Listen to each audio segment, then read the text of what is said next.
Kepada seluruh tamu undangan dan peserta, kami persilakan untuk bisa mengambil kopi, teh, break time, memulai acara penjurian pada pagi. Terima kasih.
Recording in progress.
Bismillahirrahmanirrahim. Assalamualaikum warahmatullahi wabarakatuh. Alhamdulillahirrabbilalamin. Wassalatu wassalamu ala asyrafil anbiya'i wa mursalin wa ala alihi wa sahbihi ajmain amma ba'd. Selamat datang dan terima kasih atas kehadirannya kepada seluruh juri dan peserta atau finalis dari kategori Lomba Pesantren Unggulan, yang mana juga merupakan rangkaian dari kegiatan atau perlombaan Road to Feshare Sumatera tahun 2023 yang dilaksanakan oleh Bank Indonesia Provinsi Aceh. Karena sebelumnya kita sudah melaksanakan agenda seremonial pembukaan untuk kegiatan kita hari ini, maka pada ruangan ini kita akan langsung saja menuju ke inti acara, yaitu penjurian lomba, khususnya lomba kategori Lomba Pesantren Unggulan. Tapi sebelumnya izinkan saya untuk memperkenalkan dan menyapa beberapa juri kita yang nantinya akan melakukan penjurian untuk kategori lomba ini. Dan di antara ketiga jurinya, salah satu juri akan bergabung secara virtual, maka izinkan saya memperkenalkan dan menyapa beliau dulu. Yang pertama telah bergabung bersama kita Gus Robitah Alam Hadi dari Pesantren Jabal Nur Riau.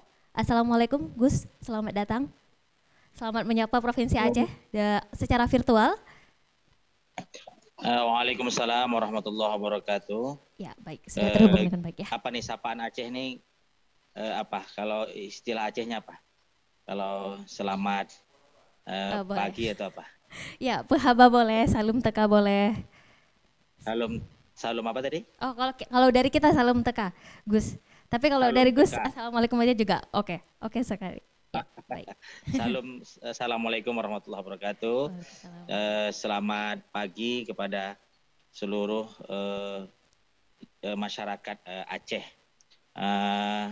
Alhamdulillah saya berkesempatan diberi amanah untuk ikut menilai penjurian pesantren unggulan pada Festival Ekonomi Syariah 2023. Alhamdulillah kami adalah finalis Festival Ekonomi Syariah tahun 2020 untuk pemenang tingkat Sumatera dari Pondok Pesantren Jabal Nur Kandis. Insya Allah kita akan berbagi ilmu dan pengalaman pada penjurian tahun ini. Baik. Itu saja, selamat berfastabikul khairat, selamat bertanding antar pesantren se-Aceh, semoga mendapatkan pesantren yang terbaik di Aceh dan nanti mengikuti yang Festival Ekonomi Syariah untuk tingkat Sumatera atau tingkat nasional. Terima kasih. Assalamualaikum warahmatullahi wabarakatuh. Waalaikumsalam warahmatullahi wabarakatuh. Baik, terima kasih Gus. Semoga nanti ada salah satu dari peserta kita hari ini yang akan mengikuti jejak pesantren Jabal Nur dari Riau ini. Baik, selanjutnya juga telah bergabung bersama kita Bapak Rizaldi dari Dinas Pendidikan Dayah Provinsi Aceh. Selamat datang Bapak. Juga yang terakhir ada bersama kita juri perwakilan dari Bank Indonesia, Bapak Muhammad Indra Saputra. Selamat datang. Selanjutnya juga izinkan saya memperkenalkan atau juga mengucapkan selamat datang kepada keempat finalis kita. Yang pertama ada bersama kita Dayah Makhadul Ulum Diniyah Islamiyah Masjid Raya dari Samalanga. Selamat datang. Juga telah bergabung bersama kita dari Dayah Ummul Aiman Samalanga Pidijaya. Ya, selamat datang juga. Kemudian juga telah bergabung bersama kita dari MS Muamalah Solidaritas Boarding School Kota Janto. Dan yang terakhir dari Dayah Makhad Futuhul Mu'arif Al-Aziziyah dari Kota Langsa. Jadi semuanya jauh, tidak dari Kota Banda Aceh. Selamat datang di Banda Aceh, semoga stamina-nya masih oke, sehingga presentasi atau perlombaan kita pada hari ini dapat berjalan dengan lancar. Langsung saja kita menuju ke inti acara penjurian. Dari keempat finalis kita akan panggil satu persatu. Dan izinkan saya sedikit membacakan mekanisme dari presentasi. Jadi setiap finalis atau setiap pesantren akan diberikan waktu sebanyak 25 menit. Di mana 15 menit untuk presentasi, kemudian ada 10 menit tanya jawab dari para juri. Nanti ketika presentasi berlangsung, setelah 10 menit atau 5 menit sebelum presentasi harus diakhirkan, akan ada pemberitahuan dari pihak panitia. Jadi presentasi tetap harus diselesaikan dalam waktu 15 menit. Sekian, sebelumnya ada pertanyaan? Mungkin ada yang belum jelas terkait mekanisme presentasi dan penjurian? Oke, baik, jika sudah tidak ada, kita langsung saja. Marilah kita panggilkan peserta pertama kita dari Dayah Makhadul Ulum Diniyah Islamiyah Masjid Raya Samalanga. Kepada perwakilan Mudi Mesra kami persilahkan waktu dan tempat.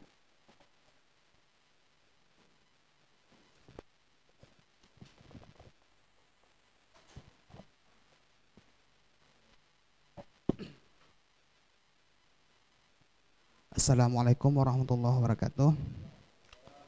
Alhamdulillah wassalatu wassalamu ala Rasulillah. Allahumma shalli ala sayyidina Muhammad. Allahumma rabbi shrah li sadri wa yassir li amri wa hlul 'uqdatam min lisani yafqahu qawli wasaddid lisani wahdi qalbi bihaqqi Muhammad sallallahu alaihi wasallam. Ini ada PPT-nya ada kan? Oh, ada. Pertama sekali perkenalkan, nama saya Zulfan Fahmi Muhammad Nasir. Saya mewakili pesantren Ma'hadul Ulum Diniyah Islamiyah Mudi Masjid Raya Samalanga. Oke, next. Ya, ini gambaran dari pondok pesantren kita ambil dari atas. Kita punya lahan sekitar 5 hektar. Itu ada 3 hektar di kampus 1 dan 2 hektar di kampus 2. Oke, next. Ya, ini santri kita. Santri kita putra ada 2.600-an, putri 1.800-an, dewan guru ada sekitar 1.600-an. Oke, next.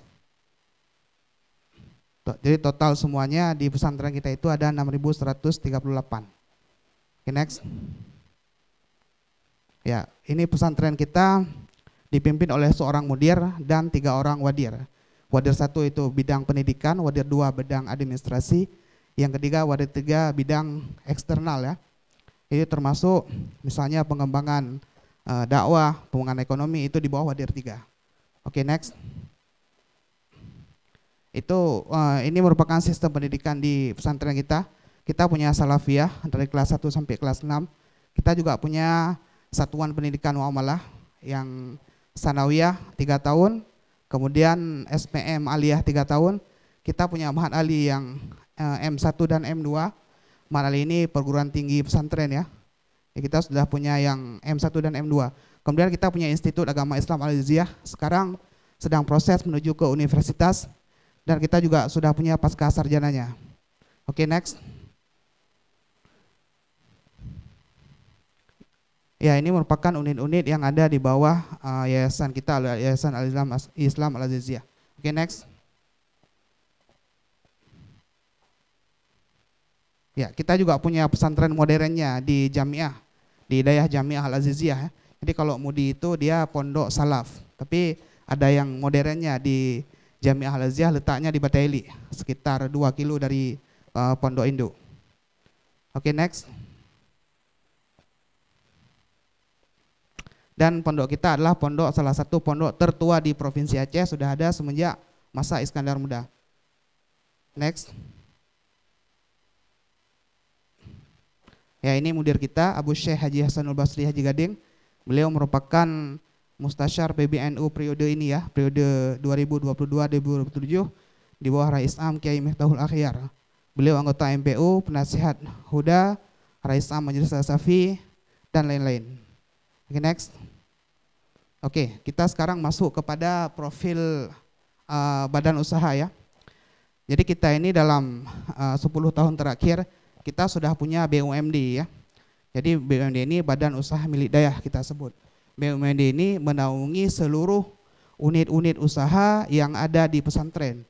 Itu nanti sistem manajemen, keuangan, semua pelaporannya itu di bawah BUMD.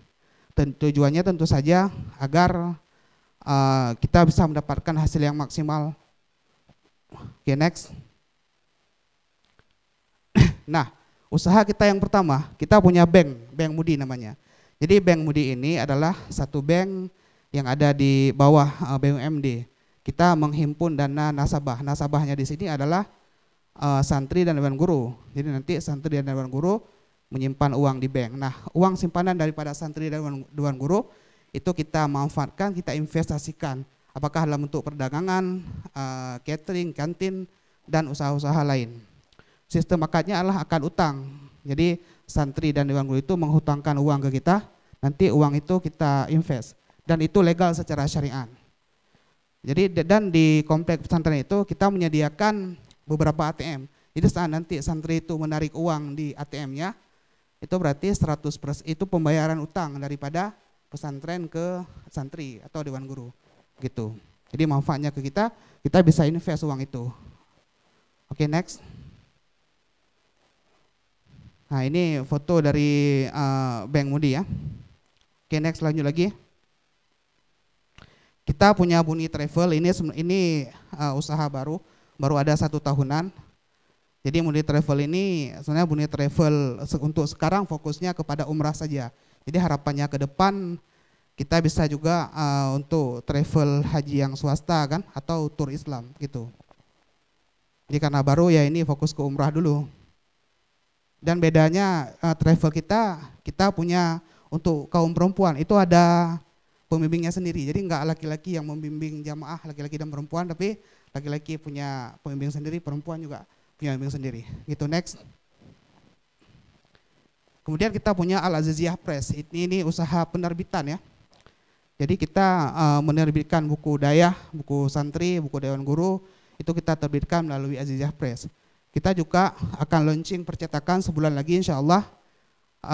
Nanti harapannya ke depan kitab-kitab yang kita belajar di dayah itu di pesantren, kitab kurikulumnya itu semua akan kita cetak sendiri.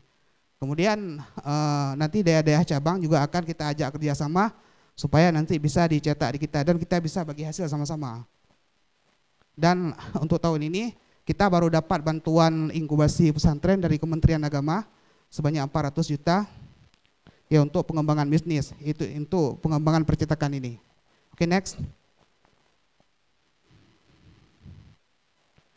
Ini saat kita tanda tangan kontrak kemarin di Bandung untuk menerima bantuan inkubasi dari Kementerian Agama. Kemudian next. Kemudian kita punya Al-Barakah. Koperasi Al-Barakah ini usaha pertama. Ini sudah ada sejak tahun 1991. Ini usaha yang pertama sekali ada di pesantren, itu usaha Koperasi Al-Barakah. Ini konsumennya santri, dewan guru, dan masyarakat sekitar. Itu sehari kita bisa dapat 8-10 juta. Oke, next. Ini Al-Barakah Putri. Jadi koperasi itu ada 2. Kalau yang putra itu untuk santriwan dan masyarakat, tapi kalau yang putri itu khusus untuk putri. Itu omsetnya lebih kecil. Next. Nah, ini Hidayah Mudi Fotokopi.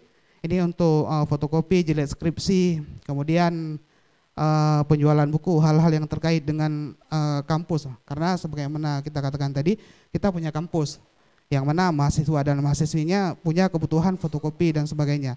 Jadi ini lahirlah Hidayah Mudi Fotokopi. Sehari bisa dapat 2-3 juta. Next. Kita juga punya Mudi Ponsel, ini versi kecilnya dari Hidayah Mudi Fotokopi.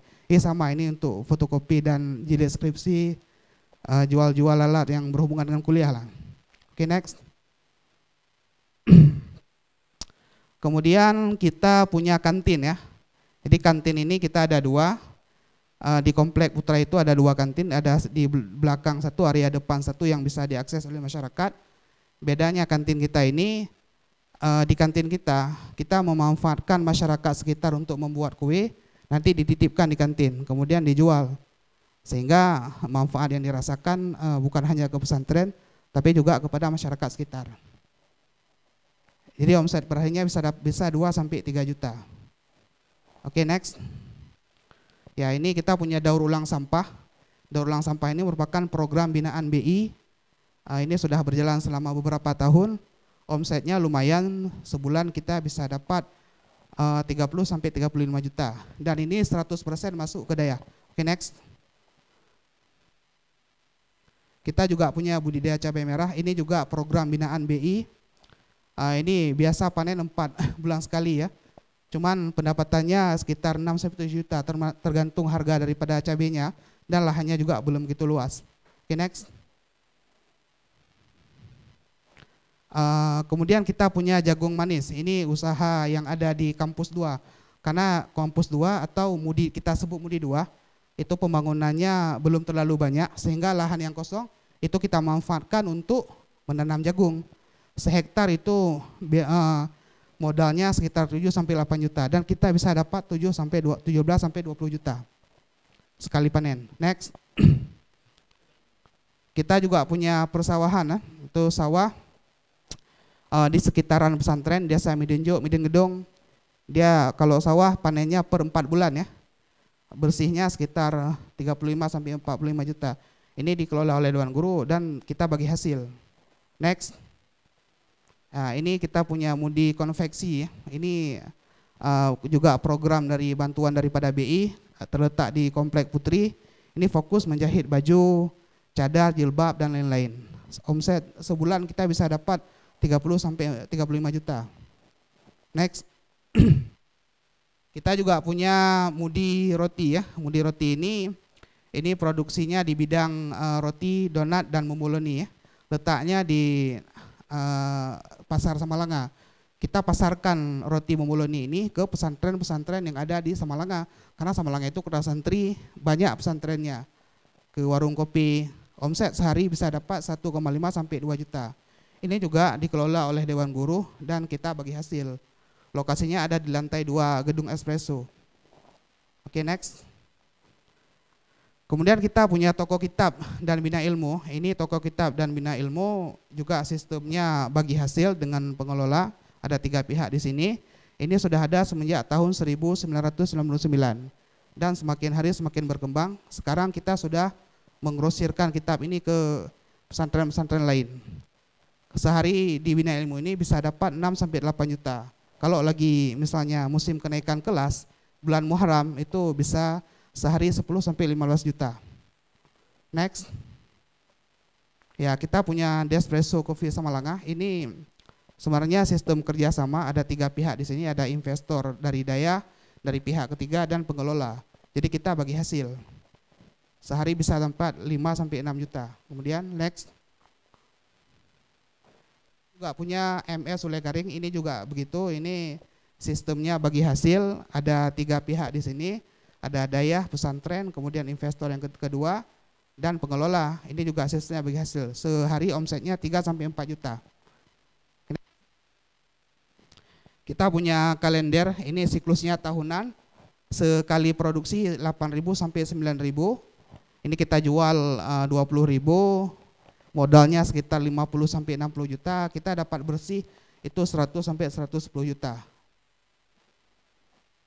Kita punya jaket, produksi jaket Mudi.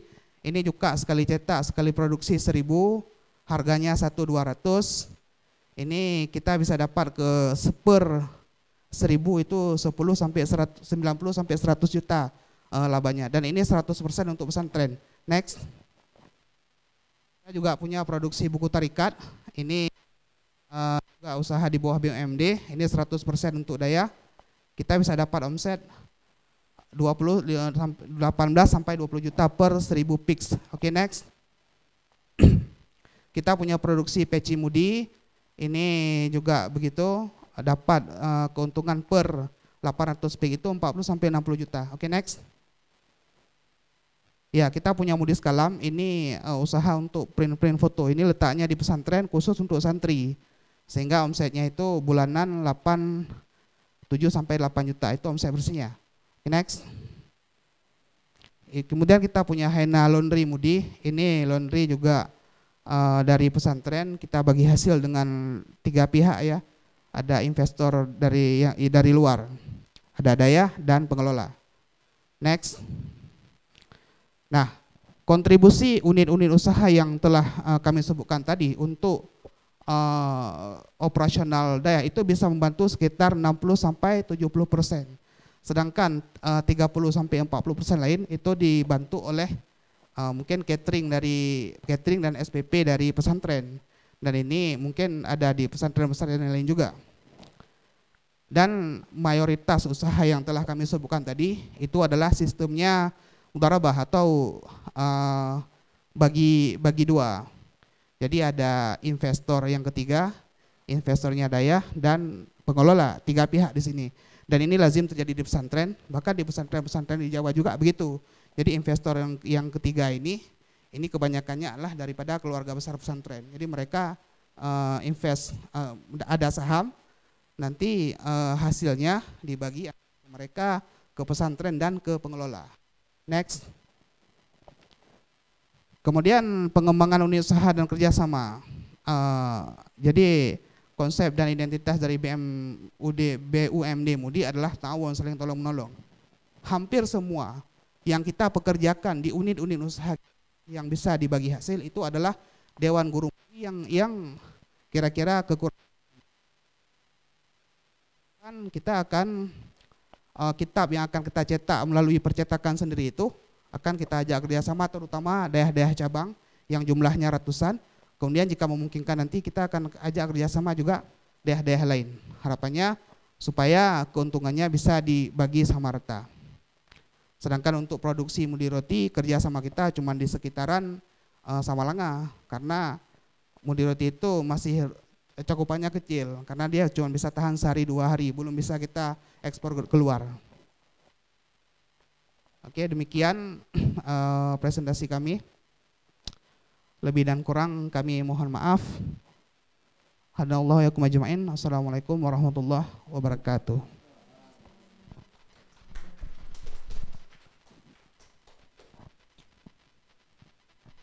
Oke, baik, kita langsung saja menuju ke penjurian.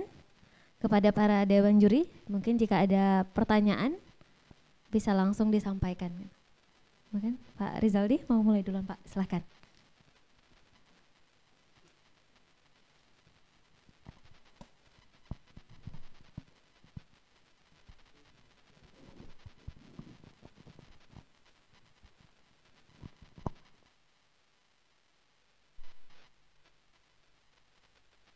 Warahmatullahi wabarakatuh. Syukur alhamdulillah, sama kita panjatkan kehadirat Allah Subhanahu wa taala.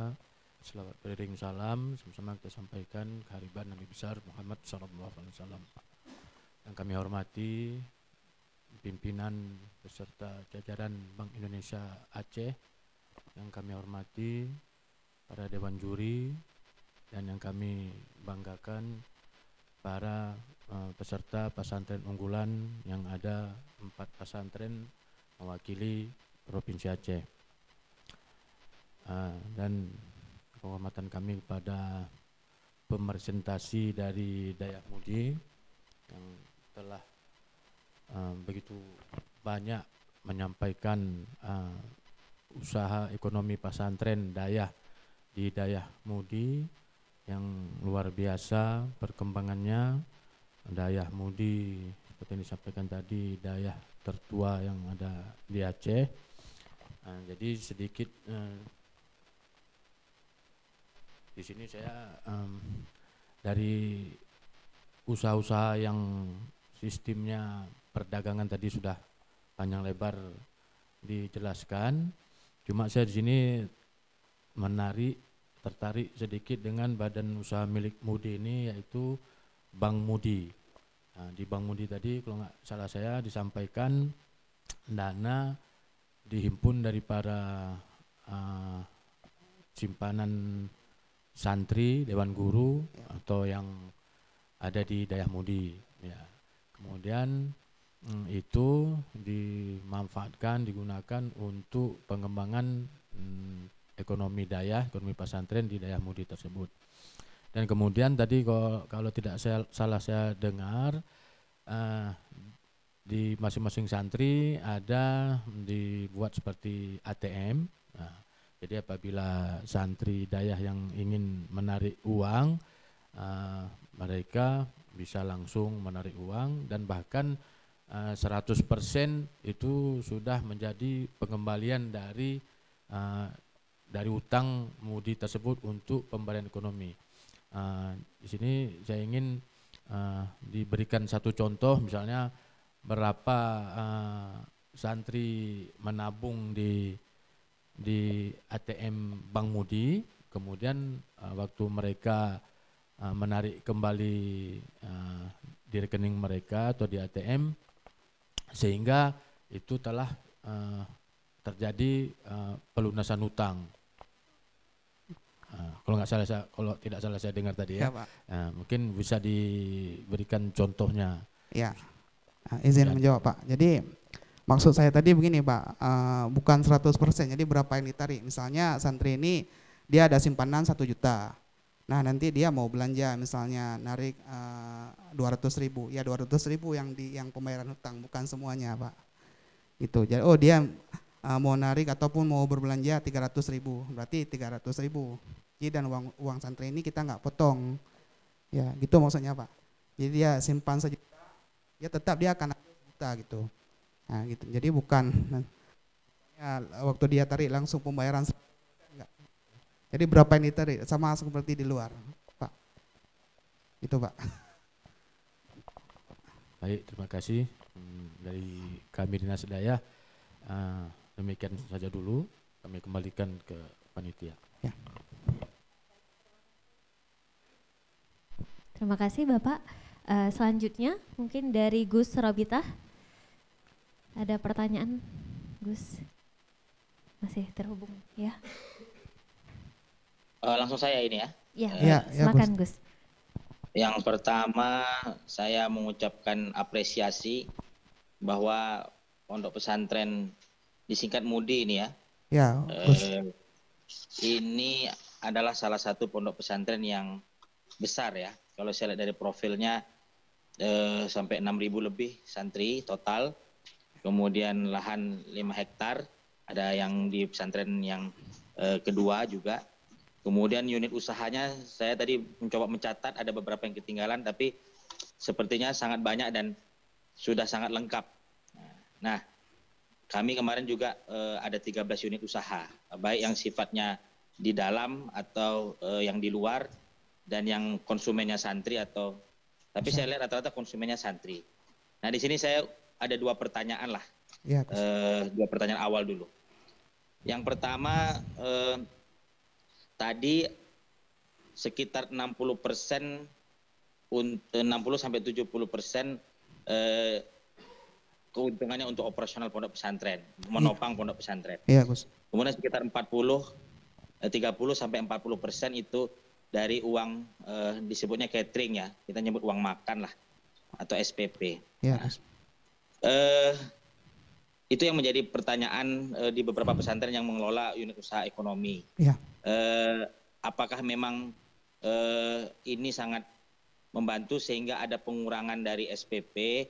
Kita kan ingin mencapai kemandirian yang ya kalau perlu memang bukan gratis sama sekali ya.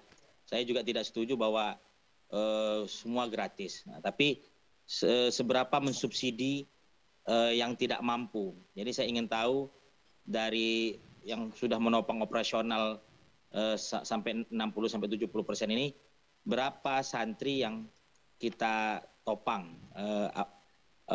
Berapa sih uang bulanannya?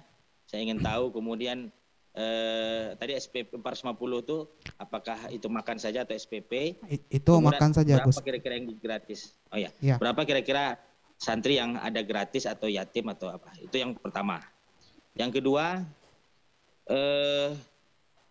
tadi apakah ada unit usaha yang di luar, yang konsumennya luar? Kalau konsumennya di dalam, saya yakin dengan jumlah 6.000 ini, 6.000 lebih, itu sangat sangat mudah untuk kita mendapatkan keuntungan karena konsumennya jelas. Apa tantangan yang di luar? Saya ada beberapa mungkin yang di luar, nanti sebutkan yang di luar 1-2 contoh unit usaha. Sejauh mana perkembangannya? Apakah memang lebih banyak menguntungkan atau justru naik turun begitu? Jadi saya ingin tahu karena kami juga punya JN Barbershop yang di luar itu juga mengalami ya kita bersaing dengan yang di luar itu ada naik turunnya. Mungkin 2 hal itu dulu karena saya langsung ditodong suruh nanya tadi saya belum menyiapkan banyak pertanyaan, nanti mungkin akan menyusul pertanyaan-pertanyaan yang lainnya. Ya. Itu dulu, terima kasih Ustaz. Ya. Ya, Gus izin menjawab. Jadi kita cuma 150.000, Gus. Itu yang 400.000 itu cateringnya. Jadi SPP-nya cuma 150.000. Kemudian 50.000. ya.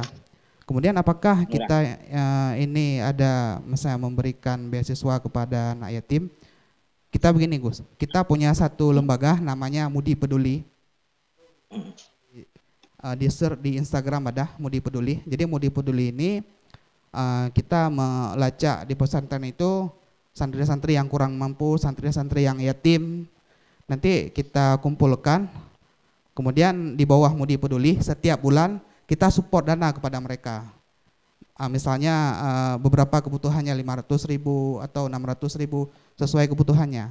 Jadi kita nggak langsung memberikan free daripada SPP, karena takutnya gini, dia kan ekonomi itu kan tafawud, lebih kurang maksudnya, bisa menimbulkan jadi SPP tetap bayar, cuma cara kita buat lembaga lain yang namanya Mudi Peduli. Nah di situ kita cari yang benar gitu. Kemudian yang kedua tentang usaha di luar, kita punya banyak usaha yang di luar yang berhubungan dengan masyarakat, seperti Koperasi Al-Barakah itu konsumennya juga termasuk masyarakat. Toko Kitab Bina Ilmu itu sudah ada semenjak tahun 99. Dulu itu masih toko biasa, sekarang kita sudah grosir kitab ke seluruh provinsi Aceh, terutama yang ke pondok-pondok yang cabang dari kita, karena kita pondok induk. Kemudian seperti espresso itu juga di luar, sekitar 2 kilo dari pesantren. Kemudian Mudi Roti itu juga di luar, di lantai 2-nya, di luar. Jadi maksudnya nggak semua, ada juga hampir 50% ini usaha kita di luar sebenarnya. Seperti jaket Mudi tadi kan, kalender itu juga kita jual keluar, buku tarikat itu juga kita apakah pertanyaan Gus tadi usaha kita apakah ada naik turun?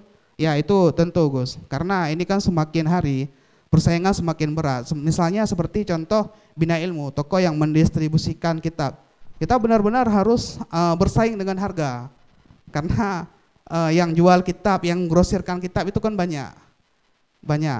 Jadi persaingan harga itu tentu sangat intens kan. Untuk daerah-daerah yang, jadi selain kita juga punya urusan ikatan emosional. Kita punya ikatan Rabitah Alumni namanya. Jadi Rabitah Alumni ini menghimpun seluruh alumni-alumni kita yang ada di seluruh provinsi Aceh ataupun yang ada di luar Aceh. Jadi ikatan alumni ini nanti setiap setahun sekali dia ada buat acara yang kecil setahun sekali, 2 tahun sekali itu acara yang besar. Nah di situ kita membuat kerjasama, kontrak dan lain-lain. Jadi intinya begini, bukan hanya urusan bisnis saja nanti, tapi karena ada ikatan emosional lah istilahnya, sehingga itu bisa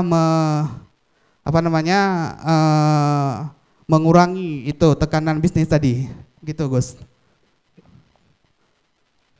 Baik, terima kasih Gus Robita, semoga sudah terjawab semuanya pertanyaannya, atau masih ada? Karena kebetulan waktunya sudah habis ini Pak untuk penjurian Mudi Mesra. Baik, terima kasih, mungkin bisa. Oke. Iya, oke. Berarti kita dengarkan feedback terakhir dari Indra. Silakan. Ya, terima kasih banyak. Mungkin karena waktunya sudah habis, jadi izin memberikan feedback sedikit aja. Iya. Terima kasih Tengku Zulfan. Jadi tadi pertama terkait dengan Bank Mudi gitu ya. Iya. Nah di sini karena Bank Indonesia juga nih ya kan, jadi mungkin perlu diperhatikan juga terkait dengan kelembagaan dan manajemen risikonya. Iya. Jangan sampai di sini memang kan dalam hal pemberdayaan itu memang bagus gitu ya, Bank Mudi gitu kan. Tapi perlu juga diperhatikan terkait dengan manajemen risikonya supaya nantinya jangan jadi backfire gitu. Dalam artian ketika misalnya terjadi permasalahan, misalkan ada fraud atau misalnya ada kredit pinjaman yang nggak bisa tabungan yang nggak bisa diambil, itu kan nanti jadi pisau ke pesantren juga gitu. Jadi tolong diperhatikan juga terkait dengan manajemen risikonya dan segala macamnya. Dan yang kedua terkait dengan bisnis ini kan banyak ya Tengku, ada 14. Nah mungkin bisa juga dipertimbangkan untuk buat bisnis yang sifatnya tuh dari hulu ke hilir gitu. Jadi bahan bakunya ada dari pesantren juga, terus dari hilirnya juga ada kayak gitu. Misalkan tadi dari cabai kan udah mulai dikembangkan. Nah, mungkin bisa ke depannya nanti di hilir itu ada pengolahan cabai atau apa gitu. Mungkin itu nggak perlu dijawab. Oke, makasih. Kalau boleh nggak satu tadi saya lupa, ini penting tentang yayasan. Boleh satu ya, nah singkat aja jawabnya. Untuk penilaian saya. Apakah dari semua unit usaha itu tadi kan ada pemodalnya dari yayasan itu.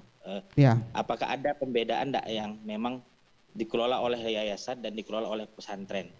Dari semua unit usaha itu ada enggak? Ini saya mau tanya apakah memang pesantrennya yayasan pribadi atau masyarakat? Nah, kemudian kalau yayasan pribadi ada enggak yang dikelola oleh keluarga yayasan langsung dan ada yang dikelola oleh pondok pesantren? Apa perbedaannya? Begitu.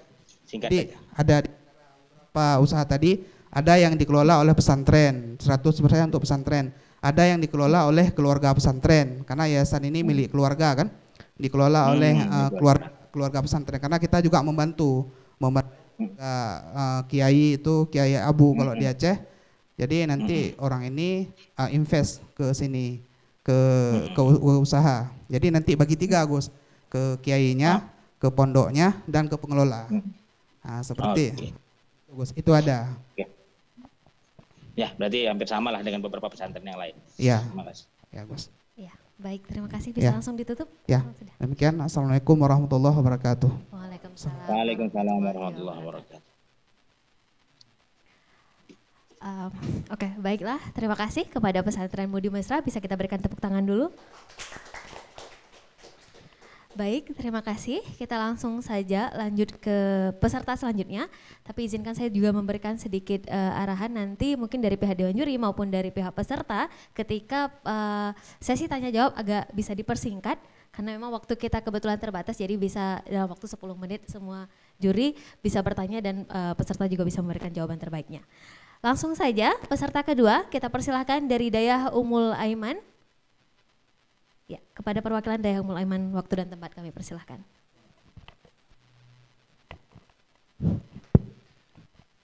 Baik. Assalamualaikum warahmatullahi wabarakatuh. Waalaikumsalam warahmatullahi wabarakatuh. Hamdan wa syukran lillah, salatan wa salaman ala rasulillah, Muhammad ibn Abdillah wa ala alihi wa sahbihi wa mawala. Yang saya hormati pimpinan Bank Indonesia Aceh, yang saya hormati panitia pelaksana dari Bank Indonesia, yang saya hormati Bapak Rijaldi selaku Dewan Juri pada hari ini, yang saya hormati kawan-kawan yang telah berhadir. Baik, di sini saya akan mempresentasikan tentang Yayasan Pendidikan Islam Ummul Aiman. Saya sendiri bernama Januddin. Di lembaga saya menjabat sebagai sekretariat umum dan juga sebagai ketua unit usaha yayasan. Yayasan Ummul Aiman sendiri sudah berdiri semenjak tahun 1990. Pendiriannya boleh dinaik nggak apa-apa? Kalau di alamat sudah jelas dia Yayasan Ummul Aiman ini beralamat di Desa Kampung Putuh, Kecamatan Samalanga, Kabupaten Biren. Ya, bukan Pidijaya, itu cabang. Jadi untuk saat ini didirikan pada tahun 1990. Bermula dia dari santunan tahunan yatim piatu, karena mengingat bahwa santri yatim piatu ini setiap tahun di Masjid Raya ini oleh pendiri ini yaitu Wali Nurdari. Mula dia sebagai pendiri Dayah Putri Muslimat, saat itu setiap tahunan dia membuat santunan ke yatim piatu di Masjid Raya itu. Jadi karena mengingat karena yatim ini perlu diperhatian, alangkah baiknya santri yatim ini kita lembagakan, kita pondokkan, maka dibuatlah satu panti asuhan waktu itu. Setelah kebetulan pada saat itu didirikan panti asuhan itu, kebetulan Aceh dalam keadaan konflik 1990. Jadi sebegitu lembaga itu hadir, banyak berdatangan dari santri-santri yatim yang dititipkan di panti itu. Jadi karena ini dibangun panti asuhan, kemudian ya, pelan demi pelan sehingga sekarang ini panti asuhan ini sudah berubah menjadi lembaga yayasan yang sudah punya pendidikan yang komplit. Artinya sudah kalau di pendidikan formalnya sudah dari tingkat SMP, SMA, SMK dan perguruan tinggi. Kalau untuk non formalnya ada lembaga pondok pesantren yaitu Dayah Salafiyah, kalau di Aceh itu Dayah Salafiyah. Kemudian ada Boleh di next. Jadi untuk mendukung ini next lagi. Untuk mendukung karena ini pondok pesantren punya santri sudah, kalau di Samalanga sendiri sudah ada 3.000 santri, dengan kalau di cabang di Ummul Aiman 2 itu sudah sekitar 200-an, di Ummul Aiman 3 itu ada 500-an. Baru-baru ini sudah dibuka Ummul Aiman 4 yang khusus santri mondok salafi tidak mengikuti jenjang formal, itu sudah sekitar 150. Kemudian di baru tahun ini juga dibuka cabang Mulaiman 6, yaitu 5 dan 6 untuk pendidikan TPA. Jadi untuk mendukung pesantren ini sudah membuka beberapa unit usaha pesantren. Usaha-usaha ini di bawah, kalau di Ummul Aiman sendiri dikatakan dengan UEP, unit usaha produktif. Di UEP sendiri nanti ada dua bagian. Ada bagian usaha yang khusus ditangani oleh Dayah, ada usaha yang di bawah koperasi. Kalau yang di usaha di Dayah itu hanya bagi hasil itu dengan pengelola dan Dayah.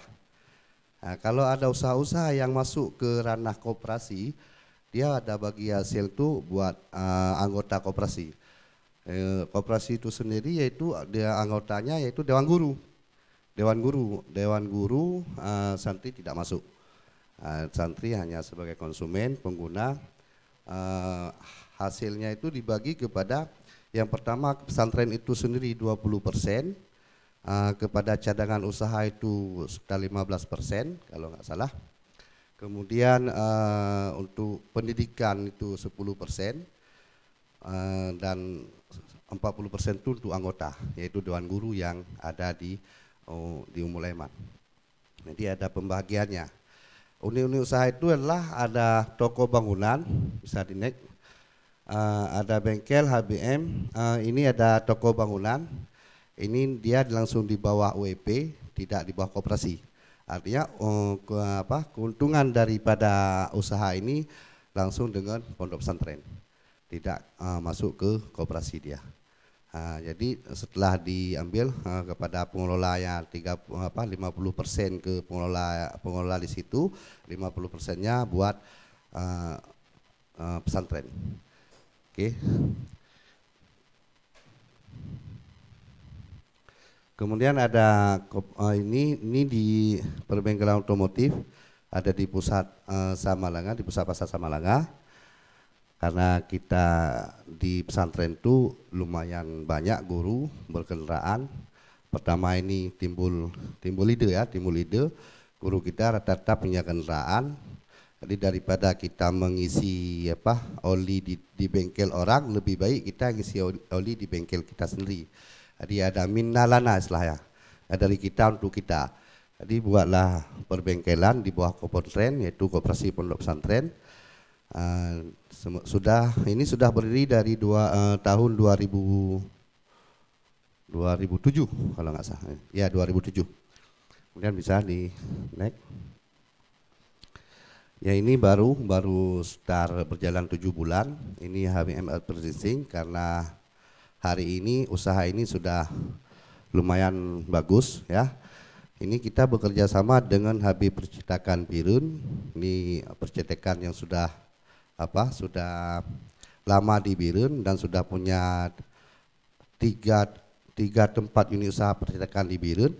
Jadi kita ajak ke Samalanga untuk bekerja sama dengan modal yaitu 50% dari HB, 50% dari koperasi kita. Jadi maka lahir HBM. HB itu orang itu punya, M itu kita punya, Maisarah. Karena kita punya koperasi itu Maisarah namanya. Jadi kita namai HBM. Nah, kenapa HBM? Oke, maka itu kita sudah berjalan 7 bulan, alhamdulillah. Setelah saya lihat omsetnya itu per hari itu sekitar 1 juta sampai 2 juta per hari. Jadi dari 6 bulan ini kita punya omset sekitar 80 juta yang sudah mandek di itu. Nah, mungkin ini luar biasa. Kemudian bisa di next. Kemudian ini yang baru juga, ini baru operasi baru 3 bulan. Ini bantuan dari Bank Indonesia tahun lalu. Ya, ini alhamdulillah setelah diuji coba kemarin ini bisa menggiling padi ini 2 ton. 2 ton pekerjaan. Dia pagi hari ini jemur 2 ton. Besok digiling 2 ton, makanya per hari itu bisa 2 ton padi digiling dengan beras itu 1,2 ton. Nah, jadi alhamdulillah ini sudah bisa mensuplai kebutuhan santri kita 3.000 lebih ya di 4 pondok pesantren itu udah bisa, karena kebutuhan beras kita di pondok pesantren itu per bulan tuh sekitar 35 ton. Di alhamdulillah dengan usaha ini memang ini belum dipasarkan keluar karena ini masih hanya cukup untuk pondok kita sendiri. Jadi per minggu itu sekitar 5 ton. Ya, karena kita santri 3.000 lebih, jadi per bulan tuh habis beras tuh 35 ton. Jadi ini baru bisa menumpang kebutuhan untuk santri kita. Alhamdulillah ini dengan ada ini keuntungan luar biasa. Saya udah prediksi kemarin. Berarti kalau per hari dia bisa menggiling padi itu 2 ton, berarti dapat beras itu 1,2 ton ya beras, gabahnya 2 ton, berasnya 1,2 ton. Berarti ada keuntungan sekitar 1,5 juta per hari. Itu masih kotor ya, belum biaya personal, sekitar 500.000 per hari itu udah jelas. Jadi per harinya 500.000 udah ada keuntungan. Ini juga di usaha pesantren, bukan di bawah koperasi. Artinya langsung keuntungannya akan langsung ke pesantren. Oke, bisa di next. Ini ada LPG, karena kebutuhan LPG kita sangat banyak, maka kita urus pangkalan LPG. Kita per bulan tuh bisa menghabiskan sekitar 150 LPG besar yang 12 kilo. Jadi yang kita pakai di dapur tuh yang 12 kilo. Kemudian yang ini kita jual kepada masyarakat sekitar. Ini ada sekitar per bulannya kita dapat jatah sekitar 1.000 tabung LPG yang 3 kilo yang subsidi.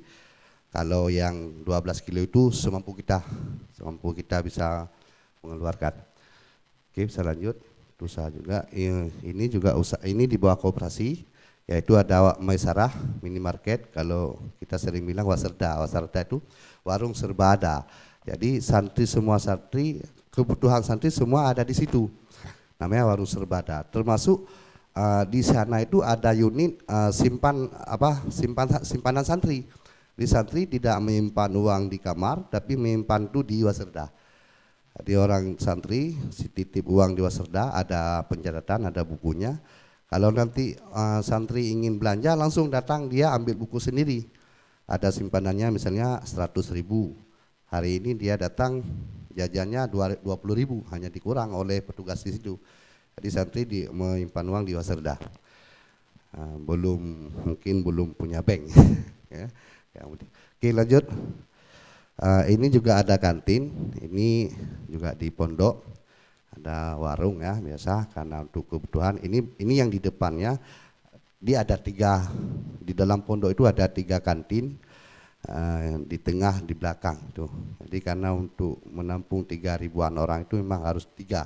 Itu masih kecil ya, masih minim. Oke, lanjut. Ini juga ada fotokopi kita. Ini juga di bawah koperasi. Lanjut. Ini juga ada ayam pedaging. Ini kita bekerja sama dengan PT Karya Semangat Menteri Aceh. Orang itu yang menyuplai bibit, pakan, dan juga mengeluarkan ayam. Orang itu yang bibit, pakan sama obat-obatan, tuh orang itu yang suplai. Kita cuma punya kandang. Cuma kita sudah ditentukan harga kontraknya. Di per kilo kita keluar ayam per kilo sekian. Misalnya hari ini kita kontrak kalau ayam 2 kilo itu 21.000 seperti itu. Jadi mau ayam di pasar itu 28 seperti hari ini itu nggak ngaruh ke kita. Paling-paling kita dapat fee bonus pasar aja. Dan kalau ayamnya nurun di bawah 20 juga nggak ngaruh kita. Kita hanya berarti ayamnya bagus kita pelihara, tidak ada yang mati. Ada artinya kalau di perusahaan itu di PT itu ada ini minimal mati itu berapa persen. Nah, kalau minimal mati itu 5% dia dapat keuntungan, ya seperti itu. Ini sudah sudah bekerja sama dengan PT ini sudah 2014 sampai sekarang, alhamdulillah masih jalan. Ini ada luasnya ada 1.000, bibitnya ada 10.000, luas kandangnya ada 1.000, sekitar 1.000 lah, 1.000 meter persegi. Oke, lanjut. Ini juga ada Mesrah Tailor, karena di kita itu santri-santri itu ada pakaian formal ya, dari ada baju seragam tuh anak SMP, SMA kan, apalagi ada training itu dikelola oleh Mesrah Tailor. Artinya ada yang dijahit di situ seperti training itu dijahit di situ. Karena training kan harus ada simbolnya di belakang, harus di SMP Mulaiman seperti itu. Jadi itu dibuatnya di situ. Kalau yang baju-baju kemeja putih itu seragam biasanya di order di Medan. Karena itu kita kalah. Kalau kita buat sendiri, jahit sendiri, harganya mahal. Nah, seperti itu. Itu dikelola oleh Mesrah Tailor. Karena itu banyak, ada mulai dari kebutuhan santri itu santri baru masuk itu ada kasur ya, kasur, tilam, seragam, itu hampir lumayan besar lah, hampir ratusan juta kalau santri baru ya, santri awal tahun. Oke, lanjut. Kemudian ada persawahan, ini usaha dayah, ini sudah dimulai sejak dayah itu berdiri ya, pelan-pelan. Saat ini hampir 20 hektar lahan sawah itu sudah ada di Mulaiman. Itu menyebar di beberapa lokasi. Sistemnya ini hanya dikelola oleh masyarakat, termasuk ada juga di situ guru-guru yang sudah berkeluarga. Itu dengan sistem sewa. Jadi per tahun per kali panen ya, bukan per tahun. Kalau di sana per kali panen itu untuk berapa? Kalau sana satu nalih. Lebih kurang 3.000 meter. 3.000 meter itu dengan harga sewanya 400 kilo. Jadi per kali panen itu harga sewanya 400 kilo. Nah, jadi kita ini pendapatan kita ini sekitar 40 ton. 40 ton untuk satu tahun. Nah, jadi oke, lanjut. Ini usaha yang baru kita mulai. Artinya ini masih dalam proses izin udah ada semua, cuma tinggal proses penyelesaian izin dari edar. Hanya tinggal izin edar dari BPOM. Kalau untuk SNI-nya udah ada, apalagi itu BPOM udah ada, SNI udah ada, halal udah ada, tinggal izin edarnya aja. Mungkin karena minggu kemarin masih sistem di BPOM masih ada kendala maintenance kan. Ini alhamdulillah untuk tahun ini usaha ini juga sudah kita ajukan ke Kementerian Agama dan kita mendapat sumbangan dana 400 juta. Nah, ini belum masuk rekening, mungkin habis Lebaran insyaallah sudah masuk, yaitu dengan program inkubasi. Oke. Ya, oke, baik. Terima kasih. Ini yang dapat saya sampaikan. Lebih kurang mohon maaf. Baik, kita langsung saja ke penjurian. Mungkin Pak Rizaldi mau duluan lagi Pak? Ya, silakan. Baik, sedikit saya ingin menanyakan daripada Dayah Ummul Aiman. Tadi ada dalam berbagai unit usaha, saya menarik di persawahan dan kandang ayam. Jadi kalau tidak salah saya dengar di persawahan itu diusahakan oleh guru di Dayah, kemudian cara pembayarannya dengan berapa tadi? 400 kilo. 400 kilo. Dan kandang ayam, berarti di sini saya lihat sebatas penyediaan kandang dan mungkin tenaga kerja ya. Ya, tenaga kerja. Jadi itu cara pembagian manfaat dari usaha ekonomi tersebut, baik dari sawah dengan kandang ayam ya, untuk ke dayah, cara manfaat daripada pembagian ekonomi itu bagaimana? Mohon penjelasannya. Demikian. Baik. Jadi ada usaha-usaha yang langsung di bawah manit koperasi, Kopronten, itu bagi hasilnya jelas. Jadi 20% buat pesantren, 20% buat cadangan, kalau enggak 20, 15 ya. Ada buat pesantren, buat cadangan usaha, kemudian ada buat pengelolanya, pengurus, ada juga buat dana pendidikan, dan yang selebihnya 40% itu buat anggota koperasi. Anggota koperasi itu yaitu dari guru-guru yang sudah senior. Jadi setiap guru yang ada di Ummul Aiman itu menjadi anggota koperasi. Jadi dia akan mendapat bahagian daripada keuntungan koperasi. Kalau untuk daya sendiri itu 20%. Tapi kalau ada juga unit usaha yang tidak masuk ke koperasi, dia langsung ke daya. Misalnya setelah di pembagian dengan pengelola, langsung hasilnya ke pesantren, misalnya sawah.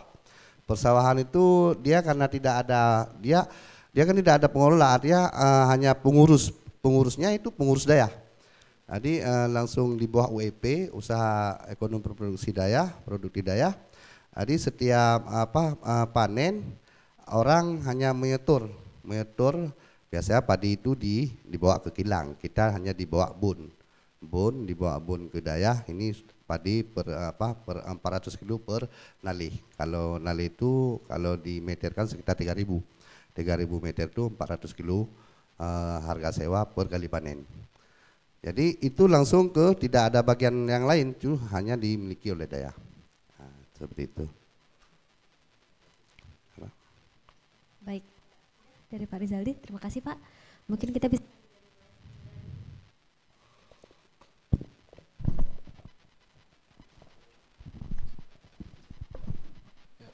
Baik, terima kasih dari Ummul Aiman. Tadi sama ya, banyak juga unit usaha bisnis seperti yang di Mudi Mesra.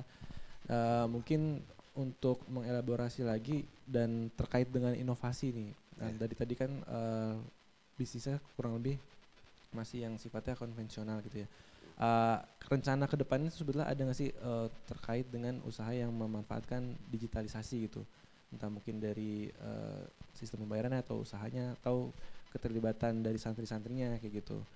Itu yang pertama. Terus yang kedua, apakah dari Ummul Aiman ini itu juga selain memanfaatkan dana dari koperasi dan dana dari daya juga, itu istilahnya memberdayakan juga Ziswaf yang ada di pesantrennya gitu, kayak gitu. Mungkin itu dua.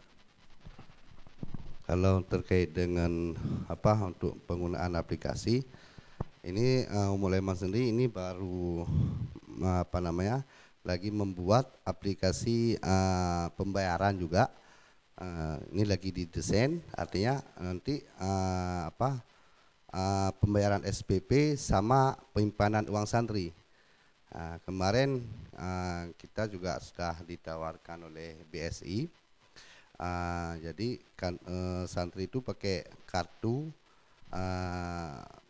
BSI ya, pakai kartu bayar. Jadi di koperasi itu, tapi itu belum kita terima karena kita sudah lagi mendesain aplikasi sendiri. Yang aplikasi itu sistem pembayarannya bisa online. Kemudian di waserda kita itu bisa bayar pakai kartu santri. Itu lagi di desain. Mungkin insya Allah ini hampir selesai juga kalau untuk pengembangan aplikasi. Kalau untuk yang satu lagi boleh diulang? Terkait mungkin mau tanya juga nih, apakah di pesantren ini kan biasanya ada semacam dana Ziswaf juga gitu, Tengku. Nah, apakah itu ada pemberdayaannya juga atau gimana itu selain dana dari koperasi gitu kan?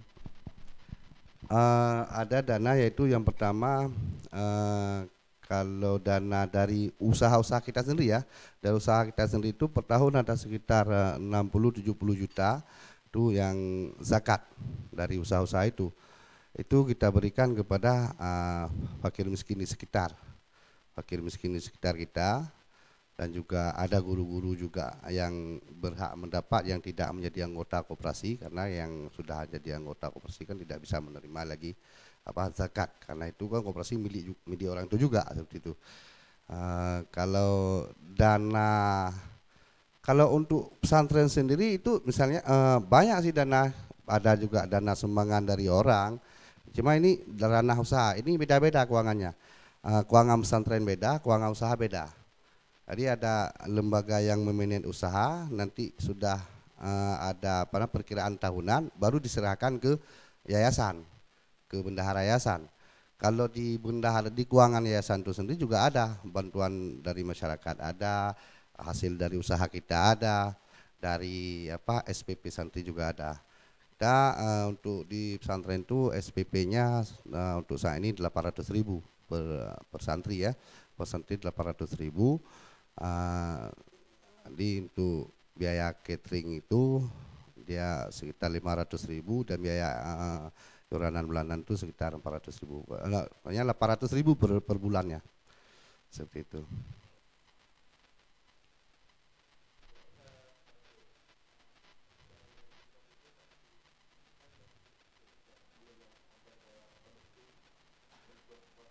Oh belum.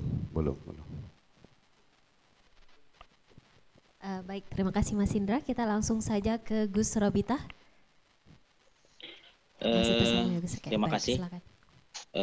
Sama, ini saya sangat salut di Aceh, ternyata banyak pesantren-pesantren yang besar yang sudah ribuan santrinya dan sudah lama dan memiliki beberapa unit usaha. Ini hampir tidak jauh beda dengan Mudi tadi ya, dari pesantren Ummul Aiman ya Ustadz ya. Yes. Jadi ada 3 ini. Yang pertama, ini kan ada cabangnya 4 dari 3.000 itu terbagi ke 4 cabang pesantren ya. Apakah unit-unit usaha tadi seperti apa pembagiannya ke 4 pesantren itu? 4 pesantren ini ada dalam satu yayasan, apakah mereka mandiri masing-masing unit usahanya, atau unit usahanya ada tersentral, kemudian nanti pembagian keuntungannya tadi disubsidi ke 4 pesantren ini, seperti apa presentasinya? Jadi saya ingin tahu keterlibatan unit usaha ini terhadap 4 pesantren ini, apakah memang sudah sama atau mungkin ada perbedaannya. Yang kedua, di sini tadi saya mencatat ada 2 kategori unit usahanya, ada yang UMB, ada juga yang koperasi. Kalau UMD itu pemodal dan pengelola, antara pemodal dan pengelola. Kalau di koperasi di situ ada tambahannya ada anggota. Berarti ada majelis guru di situ, Ustadz ya? Iya, betul. Nah, sejauh mana yang di koperasi ini saya ingin tahu keterlibatan guru itu, apakah hanya modal atau juga ikut terjun dalam pengelolaan, dan pembagian tugasnya, apakah mereka kan sebagai guru nih, ada yang mengajar, ada yang mengasuh. Apakah mereka pembagian tugasnya, biasanya pesantren di situ agak kerepotan pembagian tugas mereka sebagai tanggung jawab sebagai guru, dan juga mereka ada yang terlibat di koperasi atau unit usaha. Nah, yang terakhir tadi saya mendengar sedikit ada pembayar SPP 800, cateringnya sekitar 500. Nah, sama pertanyaan saya dengan yang pesantren sebelumnya, berapa persen dari keuntungan unit usaha ini menopang kemandirian pesantren, menopang operasional, sehingga kira-kira ada yang mungkin digratiskan, ditanggung atau disubsidi dari keuntungan unit-unit usaha ini. 3 itu saja, Ustaz. Baik, terima kasih. Yang pertama, sistem keuangan yayasan kita masih 1 pintu. Artinya setiap lembaga cabang itu dia melaporkan setiap bulannya. Setiap bulannya melaporkan kas ke yayasan utama, ke Samalanga, ke pusat. Kalau memang kas di situ masih aman, jadi pusat aman-aman aja. Kalau di cabang itu membutuhkan kas tapi tidak ada kas, jadi pusat ini menyuplai, berarti berapa kebutuhan orang itu. Biasanya kalau untuk opsional harian itu udah aman di cabang. Kalau ada pembangunan gedung baru, misalnya ada penambahan gedung atau apa baru, nanti harus cabang yang supply. Selama ini seperti itu. Kalau untuk pembagian keterlibatan Dewan Guru di usaha ini, semua jenis usaha yang ada yang sudah dibangun di pesantren itu, mulai dari waserda, kantin, fotokopi, atau masuk perwengkelan, itu semua itu dikelola oleh guru pesantren yang guru-guru di situ yang sudah senior. Sistemnya misalnya itu waserda itu ada terlibat guru sekitar 6 orang di situ. Jadi orang itu bagi tugas di setengah hari 2 guru ini, sore 2 guru ini, malam dua lagi. Jadi ada 6 orang. Apakah sambil mengajar guru-gurunya, Ustaz? Ya, sambil mengajar. Karena yang ngajar sore dia bertugas pagi, seperti itu. Yang ngajar pagi dia tugasnya nanti malam. Jadi ada pembagian shift. Nah, jadi satu waserda itu dijaga oleh 6 orang minimal. Begitu juga dengan kantin dan lain. Kecuali usaha seperti kandang ayam itu kita pakai orang yang sudah senior dari masyarakat luar. Apalagi kemudian ada HBM itu memang yang dari masyarakat luar. Seperti itu. Yang terakhir Ustaz, subsidi. Oh ya, dari baik. Mengenai subsidi, alhamdulillah karena kita ini panti asuhan.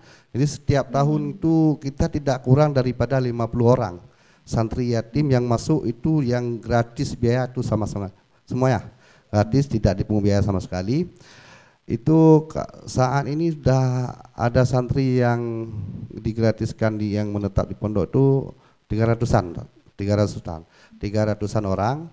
Jadi itu per bulan berarti yayasan harus menyiapkan dana sekitar 300 juta per bulan untuk biaya makan dan lain-lain. Untuk 300 santri yatim piatu itu sekitar 300 juta. Itu semuanya uang itu dari subsidi dari SPP santri yang non yatim dan dari unit-unit usaha ini. Seperti itu, Ustaz. Berapa persen dari yang unit usaha tadi? Kira-kira persentasinya? Masih kecil sih, karena itu biaya opsional di kita itu per bulan tuh hampir 800 juta tiap bulannya. Jadi kalau disuplai ini dari pondok pesantren, dari usaha itu sekitar 30% mungkin belum sampai. Belum sampai ya. 50% lah ya. Belum. Baik, terima kasih. Waktu juga sudah habis, bisa langsung ditutup. Baik.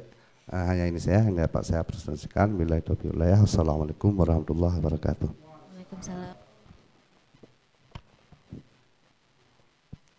Ya, sekali lagi kita berikan tepuk tangan kepada pesantren Dayah Ummul Aiman. Terima kasih untuk presentasinya.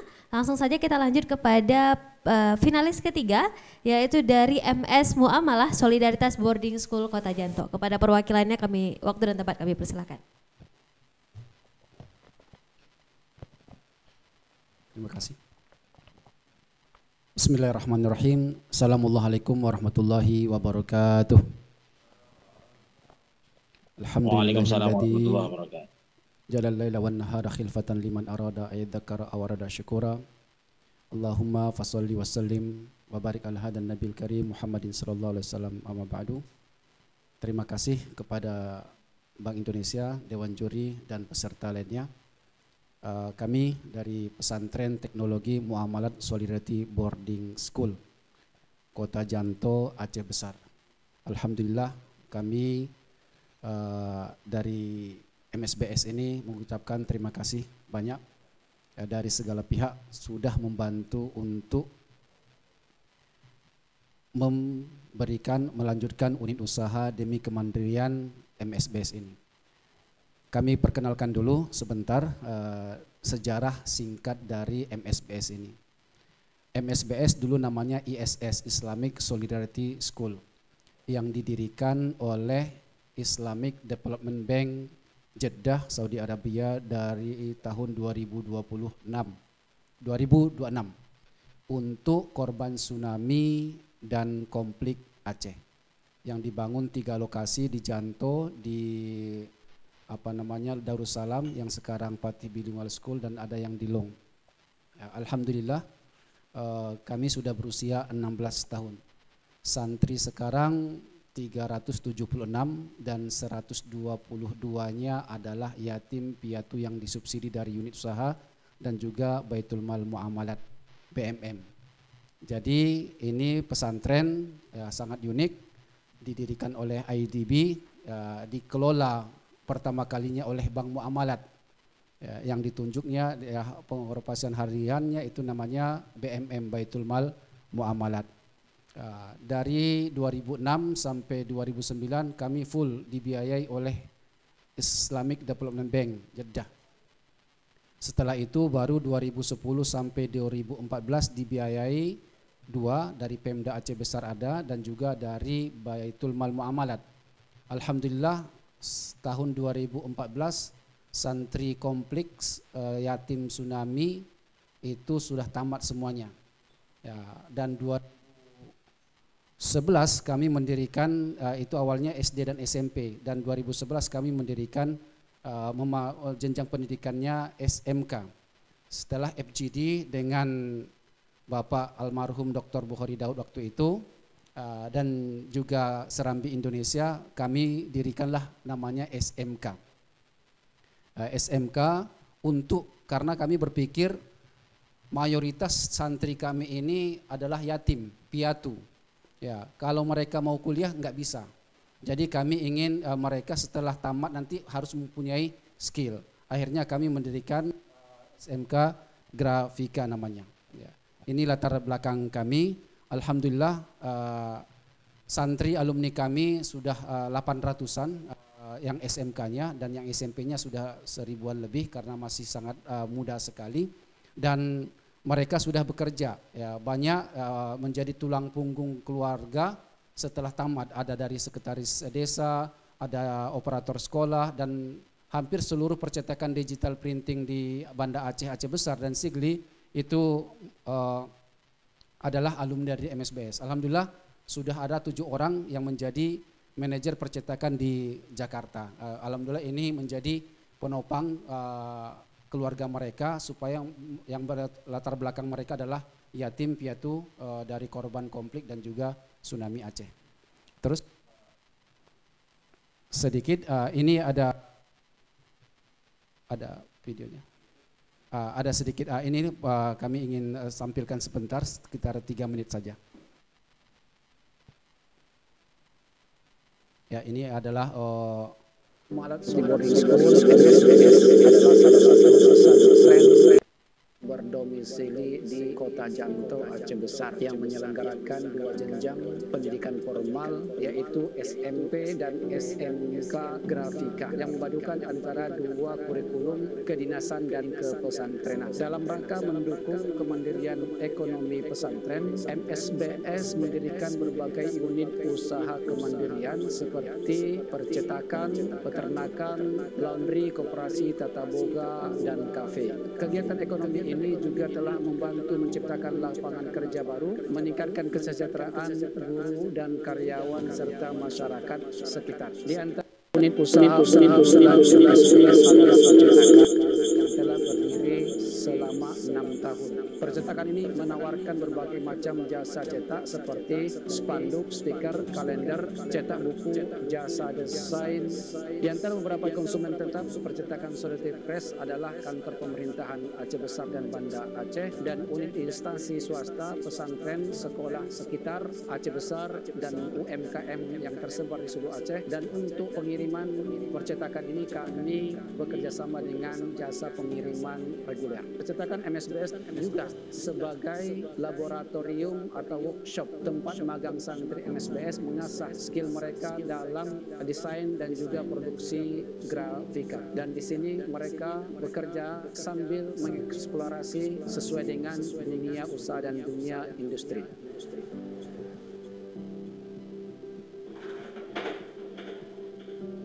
Dan unit usaha unggulan yang kedua kami adalah peternakan. Alhamdulillah MSBS telah memiliki 5 hektar lahan wakaf yang berada di sekitar Janto ini. Dan kami telah memanfaatkan lahan ini untuk peternakan sebanyak sekitar 200 ekor kambing dan domba dan sekitar 10 sampai 20 sapi. Dan mendapatkan laba di peak season pada musim Hari Raya Idul Adha dan juga melayani untuk akikah dan lain-lainnya pada hari-hari biasa. Kami mendapatkan profit yang sangat luar biasa dari peternakan dan pertanian ini.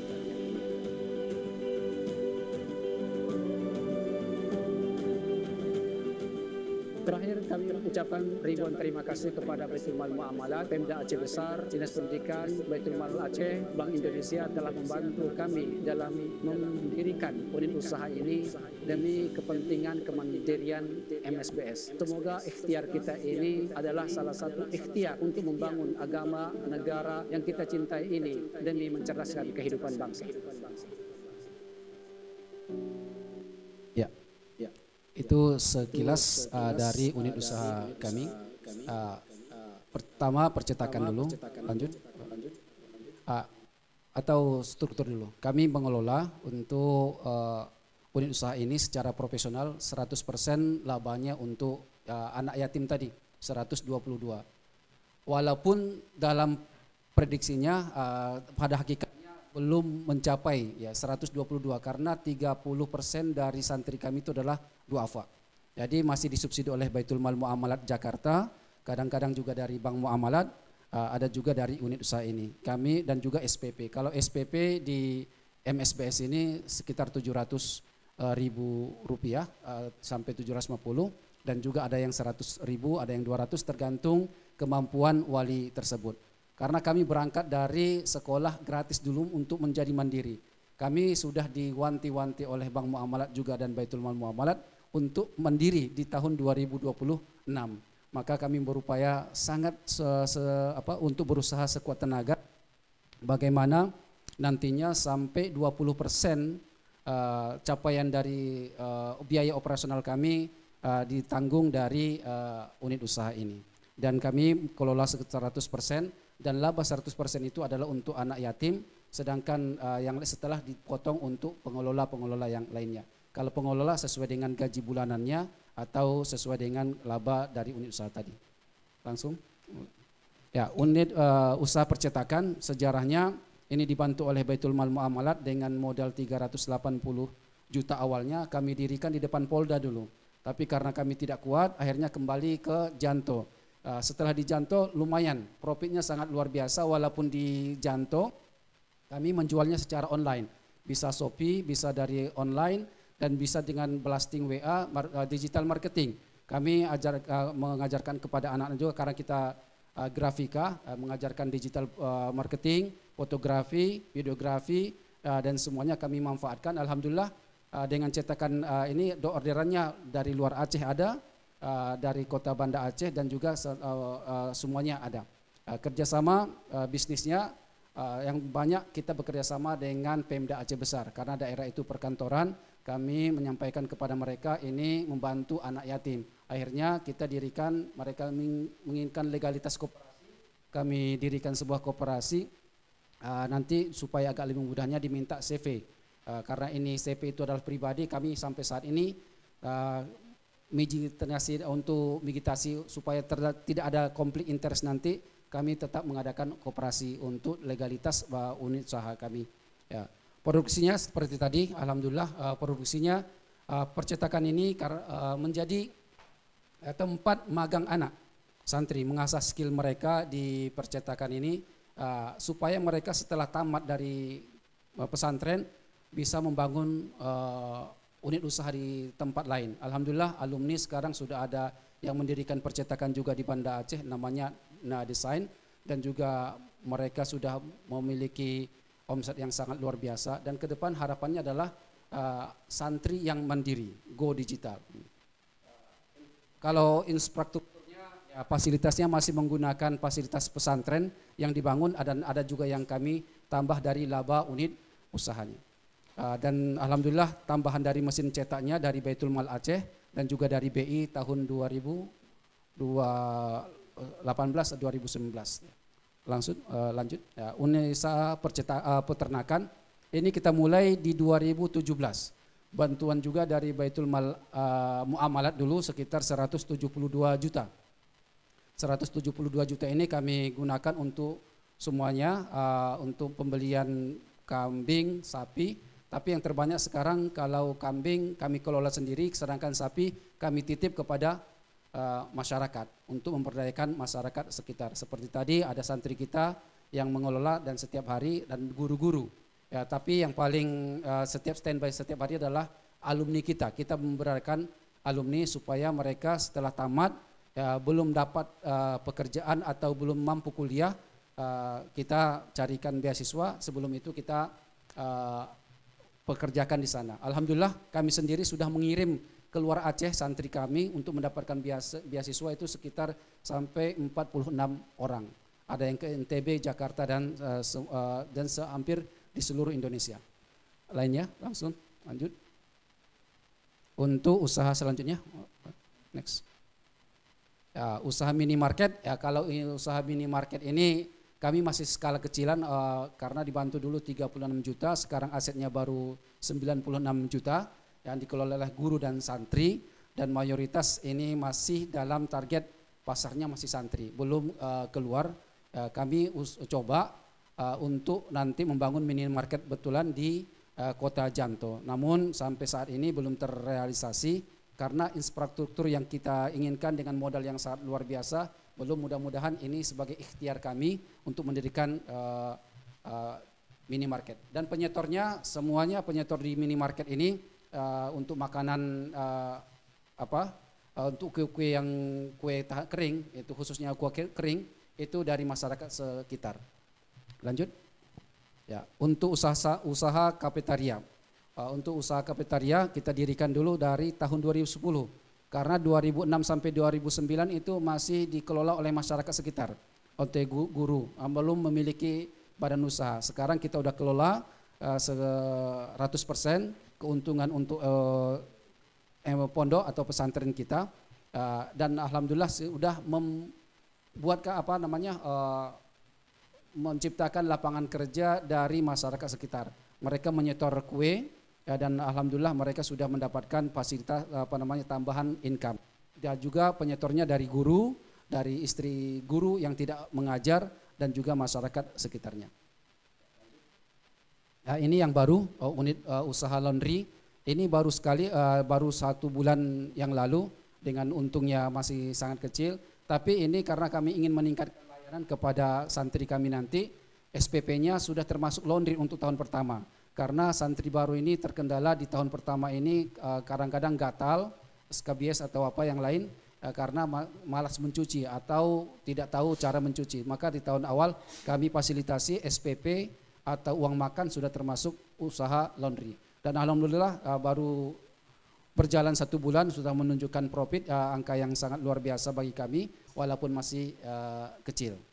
Lanjut. Ini grafik pertumbuhan unit usaha percetakan kami dan yang lain unit usaha. Unit usaha ini baru menopang sekitar 10% sampai 12% dari kebutuhan operasional. Kalau kami membutuhkan dan ini menutupi biaya santri yatim duafa yang 122 ini. Yang 122 ini kami juga membuka Ziswap, namanya Ziswap MSBS atau juga membuka program orang tua asuh. Kami tahu bahwa Ziswap orang tua asuh ini tidak selamanya berjalan dengan baik, income-nya juga naik turun, maka kami mendirikan kita padukan dengan usaha ini. Dan alhamdulillah sangat membantu untuk menambah kuota dari santri yatim dan piatu di MSBS ini. 122 santri yang ada di sana sekarang ini terbantu dengan dari unit usaha yang dulu yang kami dirikan. Lanjut. Ini galerinya, usaha ini yang kami dirikan sangat kecil, masih kecil dibandingkan dengan pesantren yang lain, tapi adalah ikhtiar supaya kami menuju santri kami. Alhamdulillah tahun depan santrinya 420 orang, meningkat dari tahun yang lalu, dan visi kami adalah menjadi pesantren teknologi yang mengeluarkan alumni yang siap pakai kerja, menjadi kader dakwah digital lah yang di masa era sekarang ini. Ini saja mungkin sudah waktunya. Terima kasih. Assalamualaikum warahmatullahi wabarakatuh. Waalaikumsalam. Baik, terima kasih Pak. Kita langsung aja lanjut ke penjurian. Mungkin yang pertama kita bisa persilakan Gus Robita. Masih terhubung, Gus? Saya tidak tahu disuruh di awal nih. Ya, saya sudah punya Bapak catatan. Ganti-gantian Gus. Ya, silakan. Oke, siap. Yang pertama saya ingin tahu tadi Afan Ustadz langsung ya, mudir ya Ustadz ya? Ya, mudir langsung. Alhamdulillah. Berapa jumlah santri kita Ustadz? Tadi kayaknya saya belum dengar total.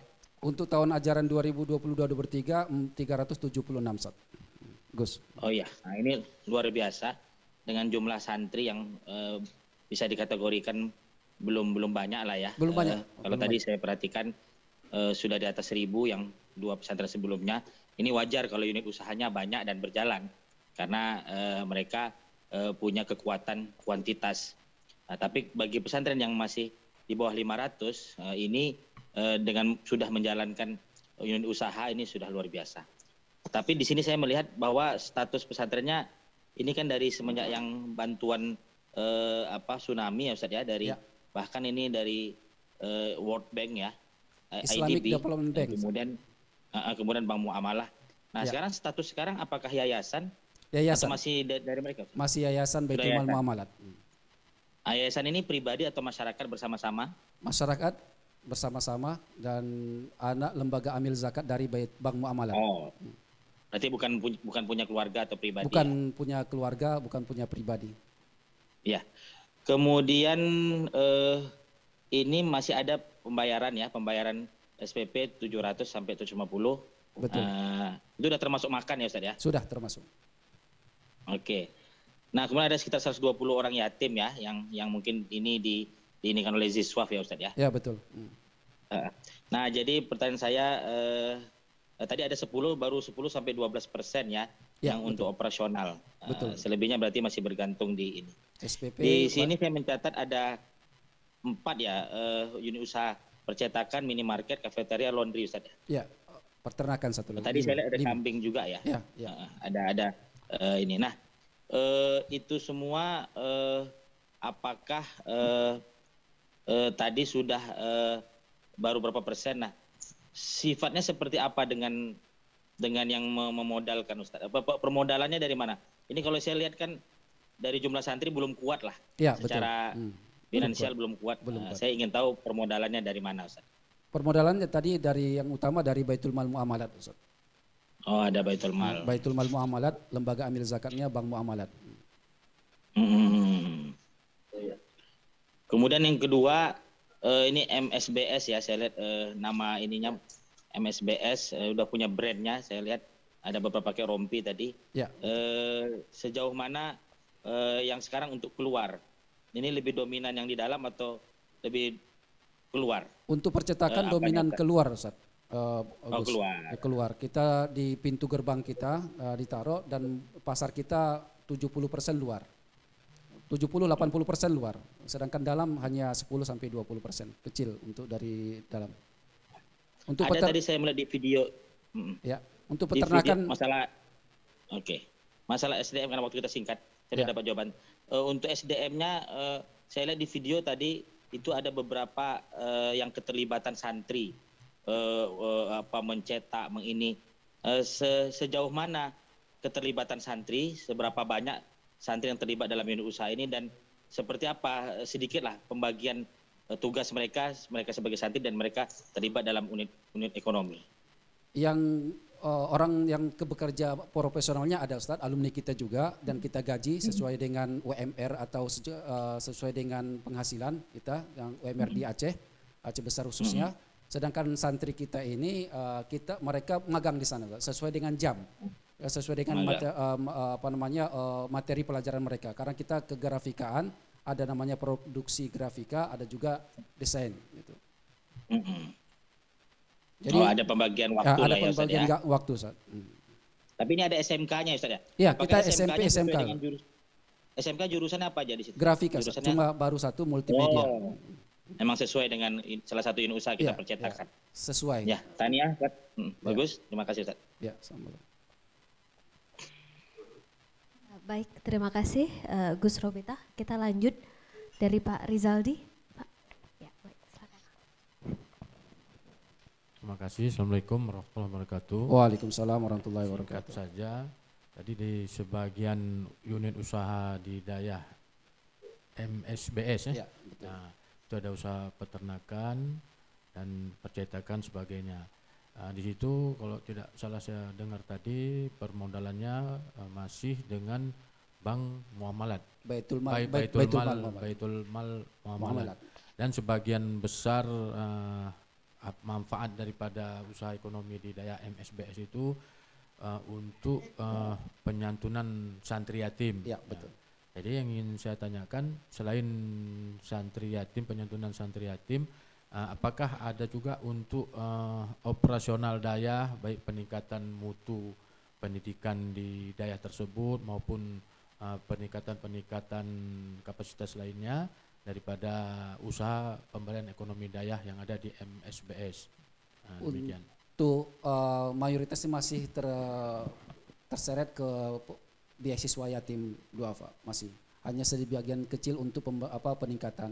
Tapi ada juga kita alokasikan untuk peningkatan skill santri, penambahan. Jadi kita match and link kan antara percetakan, terutama percetakan kita jadikan itu sebagai unit usaha, dan juga di sela-sela itu juga percetakan ini kita menjadi workshopnya santri lah untuk mengasah skill mereka untuk menjadi sebagai entrepreneur dalam digital printing atau percetakan lainnya. Gitu.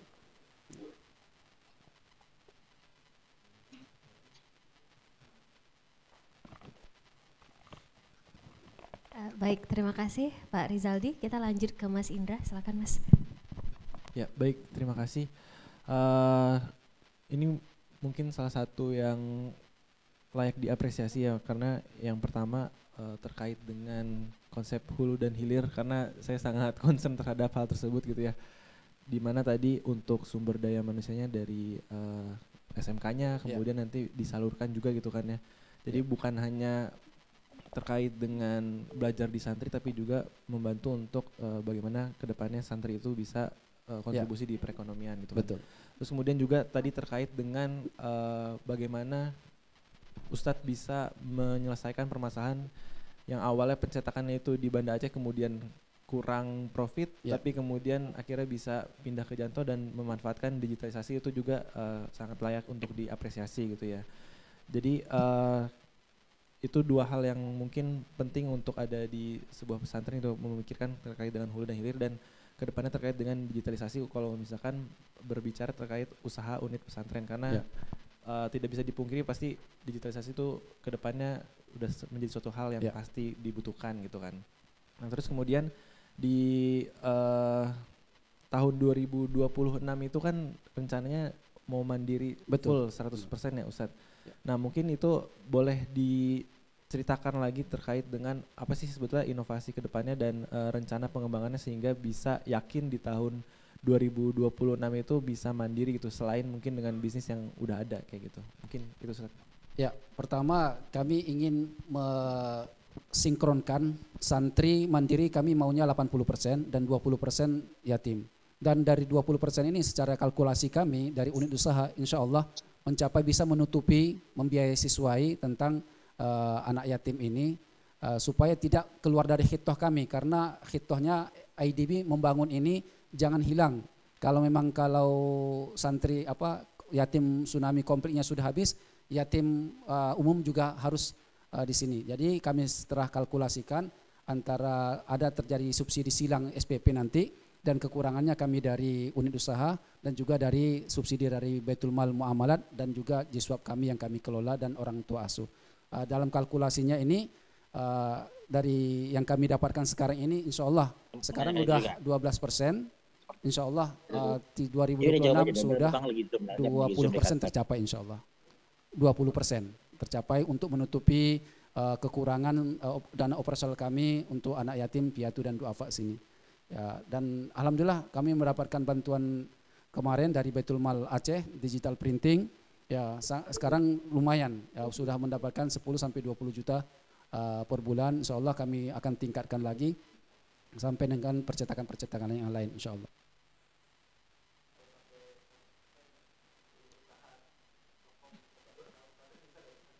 Impian kami seperti itu, ya, tapi sepertinya kami harus tahap demi tahap untuk itu. Bisa saja di 2050 mungkin. Yang penting optimis dulu ya. Optimis dulu. Ya, dari Mas Indra juga sudah. Terima kasih Ustaz, bisa langsung ditutup. Jazakumullah khair, astaghfirukum, saya mohon maaf atas segala kekhilafan. Assalamualaikum warahmatullahi wabarakatuh. Waalaikumsalam warahmatullahi wabarakatuh. Baik, terima kasih sekali lagi kami ucapkan kepada perwakilan dari Muamalah Solidaritas Boarding School Kota Janto. Kita langsung saja ke finalis terakhir, yaitu dari Dayah Ma'had Futuhul Mu'arif Al-Aziziyah Kota Langsa. Kepada yang mewakili waktu dan tempat kami persilahkan.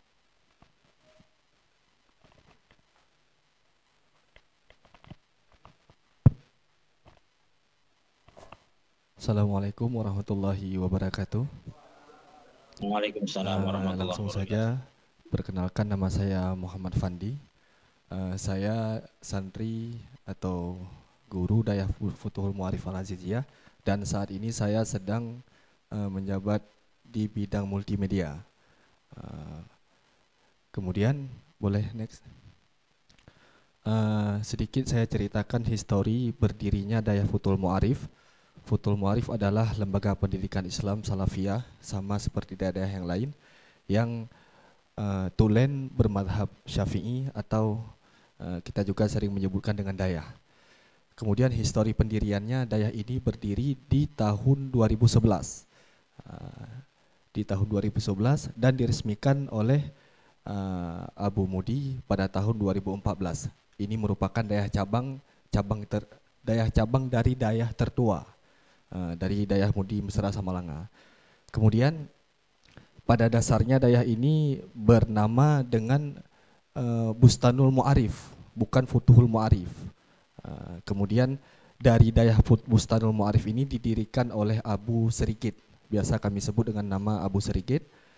Kemudian karena pulangnya pimpinan atau anak beliau sendiri yang namanya nanti ada di slide selanjutnya, Tunku Murdani Muhammad, diserahkan Dayah tersebut kepada beliau dan dibalik nama, diganti nama kepada Futuhul Mu'arif, dan Dayah Bustanul Mu'arif ini diserahkan kepada anak yang tertua.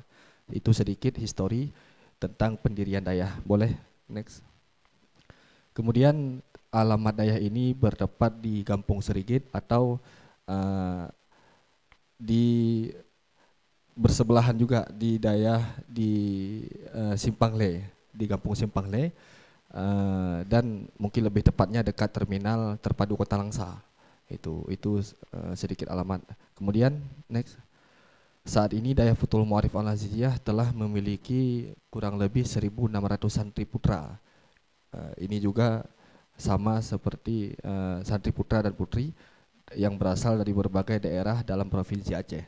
Kemudian setelah dipersentase, sekitar dari 1.600 santri yang ada sekarang, 85% ini berasal dari Provinsi Aceh, tersebar di Sigli, mungkin ada yang dari Samalanga, dan dominannya di Kota Langsa. Kemudian setelah kami persentase, ada yang dari luar Provinsi Aceh, sekitar 10%, ada di Kota Jambi, ada di Riau dan sebagainya. Kemudian ada 5% di mancanegara, ada yang dari Norwegia kami sebut, kemudian ada yang dari Malaysia juga. Kemudian boleh next. Dayah ini didirikan atau dipimpin oleh seorang alumnus Dayah Mudi Mesra Samalanga. Seperti saya katakan tadi, Tengku Murdani Muhammad seorang alumni atau alumnus Dayah Mudi Mesra Samalanga, yang mana Dayah yang tertua di Aceh pada saat ini. Kemudian beliau juga sedikit biografi, beliau juga aktif belajar dan mengajar di Kota Langsa, Majelis Taklim Kota Langsa. Kemudian beliau juga aktif di anggota MPU Aceh dan beliau juga Ketua Huda Kota Langsa. Baik, next. Kemudian Dayah yang didirikan oleh tepatnya Tengku Murdani, atau kami biasa sering sebut di Dayah Abana Murdani. Itu panggilan adab mungkin kami kepada guru. Selain fokus mendidik para santri dalam disiplin belajar, kami juga membekali para santri untuk berkreasi dalam kewirausahaan. Mungkin karena kami baru tumbuh, baru menuju kepada target kewirausahaan, mungkin tidak banyak unit usaha yang kami dalami. Ada 6 unit usaha, mungkin ada di slide selanjutnya nanti, dengan bertujuan untuk yang pertama mungkin kemandirian pesantren, kemudian yang kedua mungkin untuk kemandirian para santri dalam berkiprah ke dalam masyarakat dalam hal ekonomi. Kemudian boleh next. Ini ada 6 unit usaha yang dinaungi oleh Dayah, mungkin tidak terlalu banyak karena mungkin ini kami akan terus berprogres ke depannya untuk menambah unit dan untuk memperbaiki unit-unit yang telah ada. Mungkin yang pertama FMA Taylor kami menyebutnya, ini juga dinaungi atau dibina oleh BI, Bank Indonesia. Ini kami memproduksi terutama seperti mukena, jilbab, cadar, kemudian ada juga kami memproduksi abaya, pakaian muslimah. Dan target pemasarannya pada saat kami awal mula membuka FMA Taylor, target pemasarannya hanya untuk para santri. Karena di setiap pendaftaran kami juga ada memberikan list untuk menyediakan mukena, menyediakan pakaian muslimah dan kebutuhan-kebutuhan Dayah lainnya.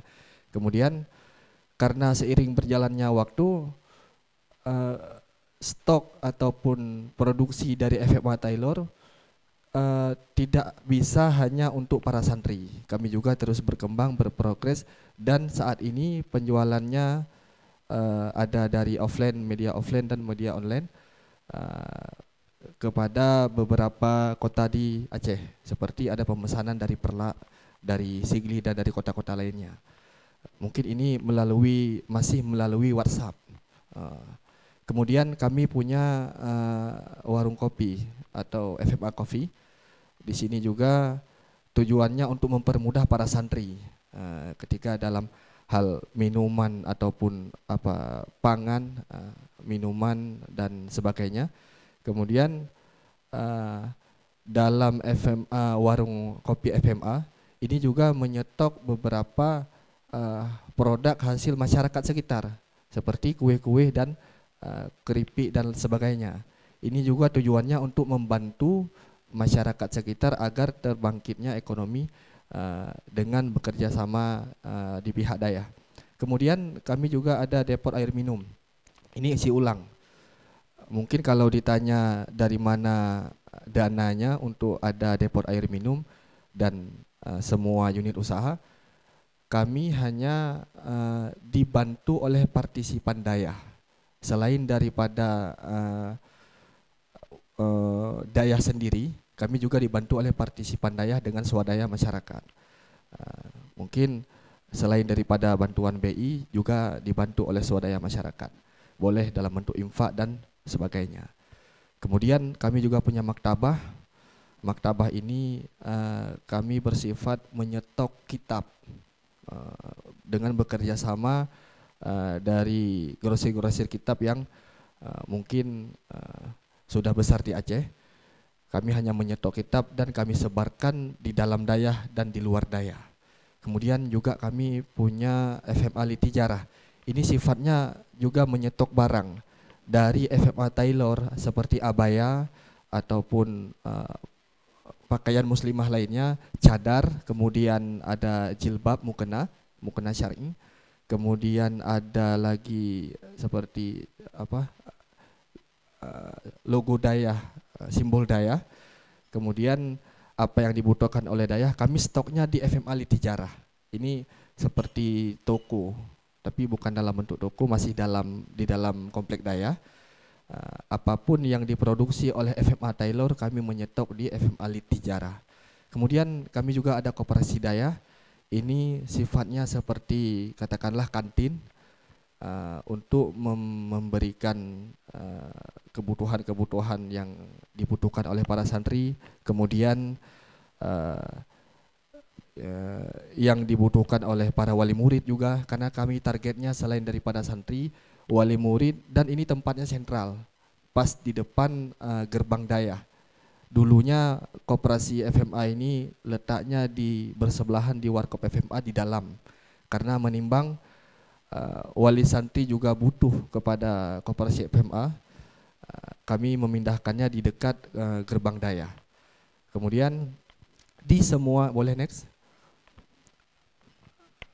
Ke semua usaha tersebut dikelola oleh beberapa dewan guru untuk memberikan kemudahan akses dan kebutuhan para santri. Dari keenam unit usaha tadi, kebanyakan dan mungkin bisa kita katakan semuanya dikelola oleh dewan guru dan dikawal oleh yang namanya, kalau kami menyebutnya sekretariat Dayah ini mengawal semua bidang usaha yang ada di Dayah. Jadi belum ada badan-badan usaha yang tertentu, tapi masih di bawah sekretariat Dayah.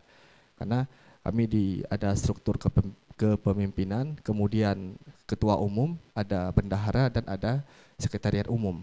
Di semua unit usaha yang ada pada kami, ini masih dikelola atau di bawah naungan sekretariat umum. Kemudian pekerja-pekerjanya ini semuanya dari guru Dayah, dan ada juga beberapa nanti santri yang mungkin dipilih karena dia mungkin berkompeten untuk mengelola usaha tersebut, dipilih oleh dewan guru dan dijadikan sebagai pekerja dari dewan guru juga nanti. Dan kebanyakan dewan guru masih dewan guru yang aktif di Dayah. Belum ada dewan guru yang bekerja di unit usaha Dayah yang sudah jadi alumni, belum ada. Masih sambil belajar, mengajar, mengelola usaha Dayah. Kemudian boleh next. Kemudian di setiap unit usaha yang ada pada kami, mungkin tadi jumlahnya yang umumnya ada 6, sebenarnya ada laundry, kami juga mengelola laundry Dayah, dan ini berkolaborasi dengan keluarga besar Dayah, letaknya di Komplek Utri, ada laundry Dayah, kemudian juga kami ada catering Dayah, ini juga bekerja sama dengan salah satu keluarga besar Dayah, juga tepatnya di dalam Komplek Utri. Kemudian semua usaha yang ada pada kami ini juga kami terus berkolaborasi dengan orang-orang atau lembaga-lembaga yang berkompeten di bidangnya, yang profesional di bidangnya. Karena kami masih terus berprogres, belajar untuk meningkatkan kualitas dan mutu dari usaha-usaha yang kami jalani dan mungkin masih baru di Dayah yang ada pada kami. Kemudian boleh next. Nah, ini beberapa produk usaha yang mungkin telah dihasilkan sampai saat ini, sudah dipasarkan. Yang pertama yang seperti tadi mukena, pakaian muslimah berbentuk abaya, kemudian ada cadar dan beberapa produk lainnya. Dan semua ini dibutuhkan oleh para santri dan kami masukkan ke dalam list pendaftaran. Mungkin nanti ada pilihan kepada wali santri ketika mendaftar santrinya, boleh mengambil kebutuhan pakaian di dalam Dayah, boleh di luar Dayah juga. Ini tidak harus menjadi kewajiban, cuman kami memberi penekanan untuk mengambil kebutuhan ini di dalam Dayah, karena kami juga menyediakan di dalam Dayah. Kemudian boleh next. Seiring berjalannya waktu, Dayah FMA telah melahirkan kader-kader yang berpotensi dengan berdirinya sekitar 20 cabang. Kami ini cabang dari Dayah Mudi Mesra, dan juga kami seiring berjalannya waktu sudah punya 20 cabang. Dari ke-20 cabang tadi terdiri dari balai pengajian dan dayah juga. Jadi ini mungkin bisa menjadi target pemasaran kami ke dalam 20 dayah cabang tersebut. Kami juga mengirimkan produk-produk ke dayah cabang dan nanti dipasarkan di daerah-daerah cabang tersebut. Dan juga kami selalu memberikan apa yang bisa kami berikan ke daerah cabang dalam hal kewirausahaan. Tetap memberikan pembinaan sesuai apa yang kami mampu kepada semua daerah cabang. Kemudian boleh next. Kemudian Dayafutul Mu'arif Al-Aziziyah terus melakukan terobosan-terobosan baru untuk mengimbangi dan mengikuti arus zaman pada era digitalisasi saat ini. Kemudian kami juga punya klinik, dan klinik dayah ini mungkin bekerja sama dengan BPJS Kota Langsa, baru berdiri sekitar 3 tahun atau 4 tahun dan juga telah diresmikan. Kemudian ini juga menjadi pembantu dalam hal kesehatan karena mungkin kita hidup bersama, ini juga kami butuhkan, dan ada 1 unit transportasi yang kami terima juga dari BI, dari Bank Indonesia, berupa unit ambulan dayah. Itu juga sangat membantu dan beroperasi di bidang kesehatan para santri. Dan juga kami terus melakukan terobosan baru dalam hal digital. Santri yang menyimpan uang di dayah di bawah naungan sekretariat juga kami mengontrolnya dengan digitalisasi, sehingga apapun apa yang keluar dari santri dan apa yang masuk dari santri bisa terkontrol dengan baik. Kemudian juga kami selalu berprogres sejauh mungkin tentang digitalisasi, tentang multimedia, dan tentang penyiaran dakwah, sehingga apa yang kami sebarkan ini bisa mengisi kepada ruang-ruang publik secara luas. Mungkin ini saja yang dapat kami berikan. Mohon maaf atas segala kekurangan. Wabillahi taufiq wal hidayah. Assalamualaikum warahmatullahi wabarakatuh. Waalaikumsalam warahmatullahi wabarakatuh. Ya, baik, terima kasih untuk presentasinya. Kita langsung menuju ke tahap penjurian dan tanya jawab. Mungkin kita bisa persilahkan Gus Robetah terlebih dahulu, Gus, untuk memberikan pertanyaan maupun masukannya. Terima kasih kepada Ustadz Muhammad Fandi ya Ustadz ya, ya Gus. Dari Pondok Pesantren Futuhul Ma'arif Al-Aziziyah. A-nya apa? FMA, saya tadi tidak nyatat A-nya. Disingkat FMA, Futuhul Ma'arif Al-Aziziyah. Al-Aziziyah. Al-Aziziyah. Ini kan ya cabang dari Dayah Mudi Musra. Pesantren Dayah Mudi ya, yang tadi di awal, iya, pesantren tertua di bawah Yayasan Aziziyah. Ya. Iya. Nah, ini kalau yayasannya masih satu enggak Ustaz?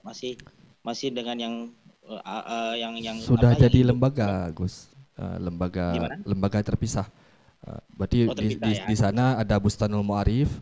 Sekarang kami dimulai dari 2014 ada Futuhul Mu'arif. Ini keluarga, yayasan keluarga. Tadi pimpinannya Tuan Guru apa tadi? Murdani Muhammad. Itu masih keluarga dengan yang Mudi, yang Mudi enggak, yang Indo? Oh tidak, berarti Tunku Murdani Muhammad ini muridnya dari Mudi Mesra Samalanga, alumni. Alumni ya, iya. Lulusan. Nah berarti pesantren ini pesantren keluarga ya, tapi ya keluarga ya. Iya. Yayasan keluarga ya. Iya. Oke. Nah ini saya catat ada 1.600 santri, kemudian ada 6 unit usaha. Nah yang menjadi pertanyaan saya yang pertama adalah tadi ada yang ke FMA Tijaroh ini. Iya. Ini lebih ke apa ya? Lebih ke penyetok, pengadaan. Pengadaan. Kalau produksinya Taylor itu konveksinya ya. Iya. FMA itu di situ produksinya. Iya. FMA Tijarohnya ini untuk yang penjualannya. Iya.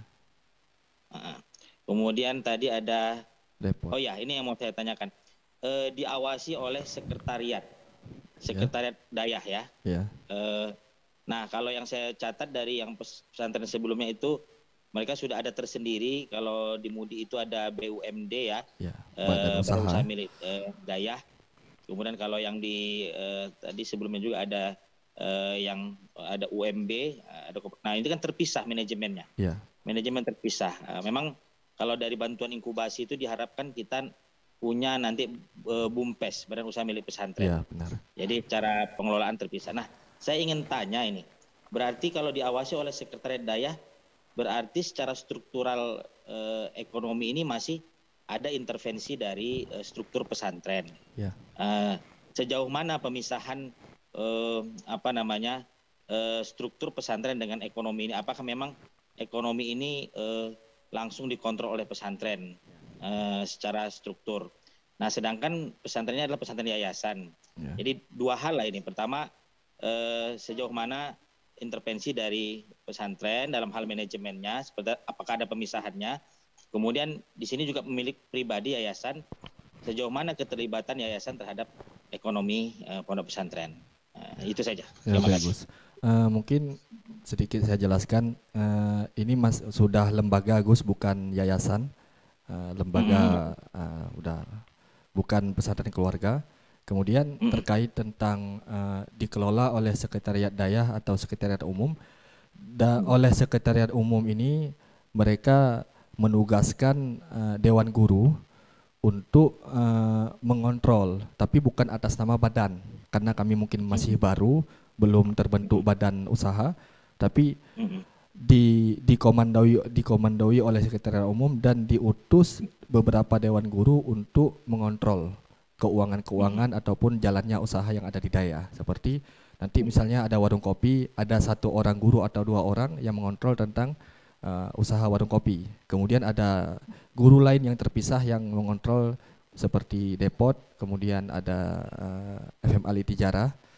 Berarti masing-masing usaha tadi ada diutus Dewan Guru untuk mengontrol jalannya usaha. Tapi dikepalai oleh Sekretariat Umum. Begitu. Keuntungan berapa persen untuk subsidi? Mungkin kira-kira? Target daripada keuntungan yang ada di seluruh unit Dayah, karena tadi tidak ada investor, karena ini kan swadaya masyarakat, cuma hanya bantuan daripada masyarakat. Ini mungkin masih sepenuhnya untuk pembangunan Dayah, karena kami mungkin masih dalam pembangunan. Dari usaha-usaha tadi kami juga mengambil keuntungan untuk pembangunan Dayah, dan mungkin nanti juga bisa untuk membantu jalannya roda pendidikan. Mungkin begitu, Gus. Belum gratis ya?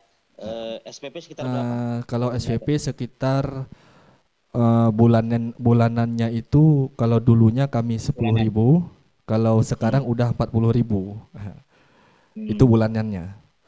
Kalau biaya pendaftaran mungkin Enggak, uang bulanan. Tadi masa 40.000 uang bulanan Sahriah termasuk makan dan SPP sekitar berapa? Kalau karena terpisah untuk cateringnya nggak termasuk catering. 40.000 itu berarti kalau kita katakan uang lampu. Cateringnya berapa? Cateringnya sekitar 300 sampai 400.000. 300. Itu pun Dayah juga opsi. Tidak harus mengambil catering di Dayah karena masih ada dapur umum. Gitu. Cukup. Baik, terima kasih. Baik, terima kasih Gus. Kita lanjut dengan Pak Rizaldi. Pak. Baik, terima kasih. Sebetulnya sudah yang ingin saya tanyakan sudah ditanyakan oleh Gus, tapi sedikit saya ingin bertanya juga.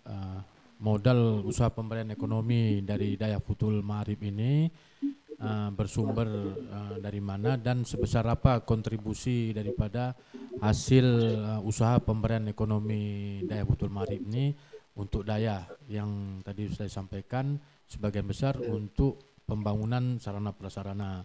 Apakah ada untuk sebagai kontribusi baik terhadap dari para santri, apakah ada bisa mengurangi beban daripada santri, katakanlah baik dari secara cateringnya, demikian.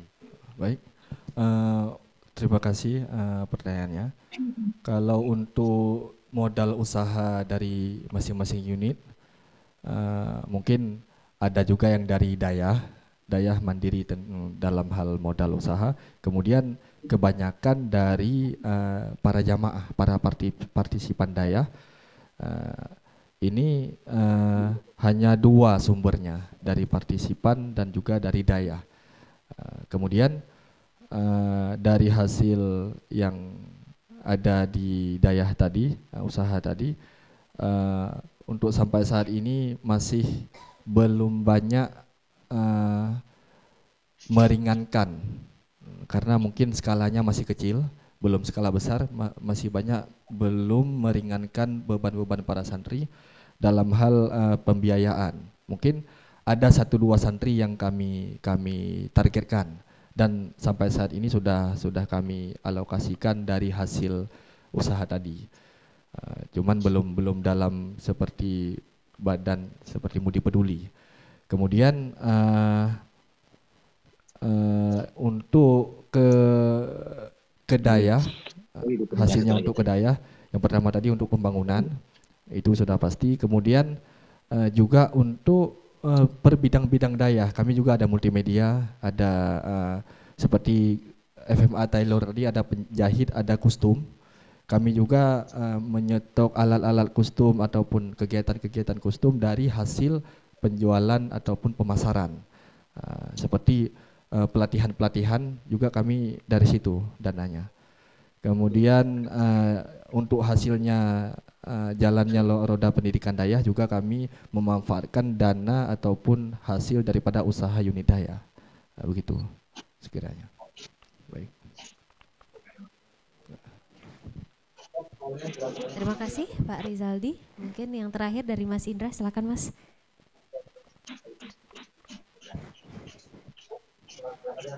Aja untuk yang terakhir, tadi kan terkait pelatihan tadi disebutkan diadakan juga ya. Mungkin ingin ditanyakan adalah terkait dengan pengembangan SDM di unit usahanya itu sendiri, itu apakah ada gitu kan, karena kan mungkin untuk bidang-bidangnya sendiri bukan ekspertis dari ustadz-ustadznya gitu kan. Misalkan ustadznya sebetulnya dari bidang syariah, tapi kemudian kan ke unit usaha bisnis gitu kan.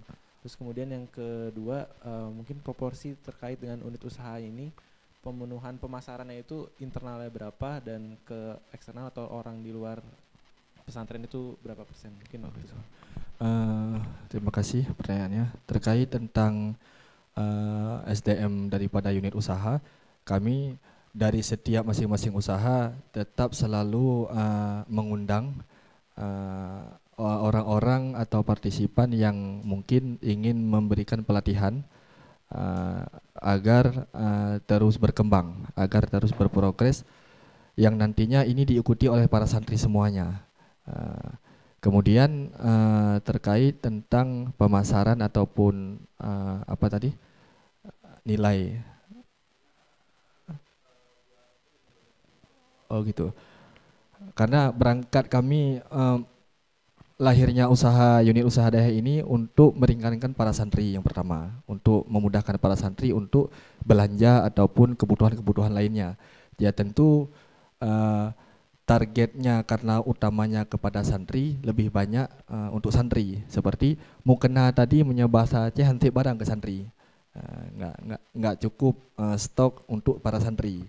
Maka karena juga ada permintaan dari luar, dan juga daerah-daerah cabang meminta agar kami menyetok barang di daerah cabang, kami juga terus memberikan atau menambah skala produksi yang ada di mukena. Kemudian cadar begitu juga, cadar, kemudian ada pakaian muslimah lainnya, juga itu targetnya ke santri sebenarnya. Cuma karena ada permintaan, maka kami harus produksi dengan skala yang mungkin tidak terlalu besar, tapi sesuai kebutuhan-kebutuhan yang diminta dari luar. Karena juga seperti FMA Litijarah, kami menyetok barang itu mungkin bekerja sama dengan toko-toko di luar, dan toko-toko di luar itu juga bagian dari partisipan daya. Kemudian ada juga produk hasil dari FMA Litijarah, bukan FMA Tailor, dipasarkan di toko-toko partisipan daya. Seperti ada di Kota Langsa toko-toko yang menjual mukena, kami juga menyetok barang atau menyetok mukena di toko tersebut, dan abaya seperti demikian. Baik. Kalau persennya mungkin lebih ke 60% eksternal, internal 60%, 40%-nya lagi di eksternal. target penjualannya. Baik, segitu. Ya, baik. Terima kasih. Bisa langsung ditutup. Baik, terima kasih. Hanya ini yang dapat kami sampaikan. Mohon maaf atas segala kekurangan. Assalamualaikum warahmatullahi wabarakatuh. Waalaikumsalam warahmatullahi wabarakatuh. Ya, sekali lagi kami ucapkan terima kasih kepada perwakilan terakhir yaitu dari Dayah MFA atau Ma'had Futuhul Mu'arif Al-Aziziyah. Dengan berakhirnya presentasi dan penjurian terakhir juga berakhir pula rangkaian kegiatan penjurian lomba khususnya kategori lomba pesantren unggulan dari rangkaian kegiatan Road to Feshare tahun 2023 yang dilaksanakan oleh Bank Indonesia Provinsi Aceh. Sekali lagi kita berikan tepuk tangan kepada seluruh finalis. Terima kasih. Nah, untuk pengumumannya, untuk hasilnya insya Allah akan kita umumkan pada puncak kegiatan Road to Feshare Provinsi Aceh nanti pada tanggal 15 sampai dengan 16 Juli tahun 2023. Jadi bulan depan insya Allah. Silakan ditunggu pengumumannya, semoga memang menghasilkan membuahkan hasil yang terbaik dan semoga di antara para pesantren yang sudah mempresentasikan pesantrennya pada hari ini bisa menjadi media pembelajaran satu sama lain. Dan kami juga ingin mengucapkan selamat jalan, semoga selamat sampai tujuan untuk para pesantren, untuk para perwakilan pesantren yang mungkin nanti akan langsung kembali ke pesantrennya. Tapi sebelumnya silahkan menikmati makan siang dulu yang kami sediakan, bisa langsung mengikuti Bang Fahmi dan Bang Agus nanti ke bawah. Sekian dari saya mewakili Panitia Road to Feshare tahun 2023 dan Bank Indonesia, saya pamit undur diri. Terima kasih. Mohon maaf jika ada kesalahan. Wassalamualaikum warahmatullahi wabarakatuh.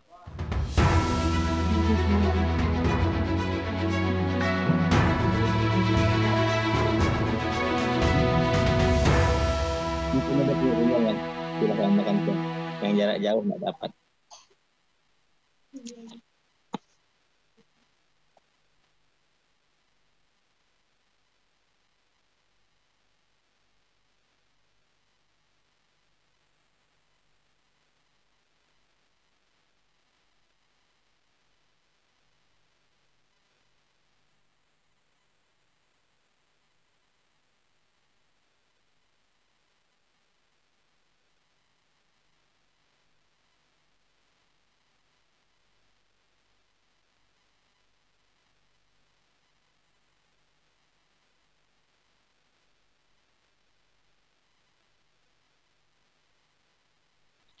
Sudah bisa live ya, saya mau sudah bisa live ya, saya mau keluar. Nanti untuk hasil biar saya nilai dulu. Jadi beberapa catatan nanti akan saya sampaikan ke Mbak Lady ya. Iya, baik, benar Ustadz. Terima kasih Ustadz. Iya, sama-sama. Oke, Assalamualaikum. Waalaikumsalam.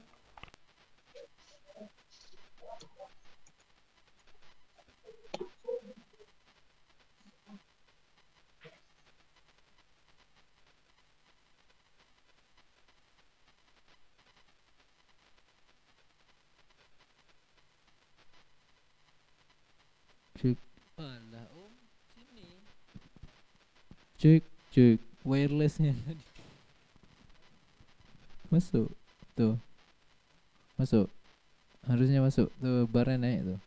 Kan. Cek. Cek.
Bismillahirrahmanirrahim. Assalamualaikum warahmatullahi wabarakatuh.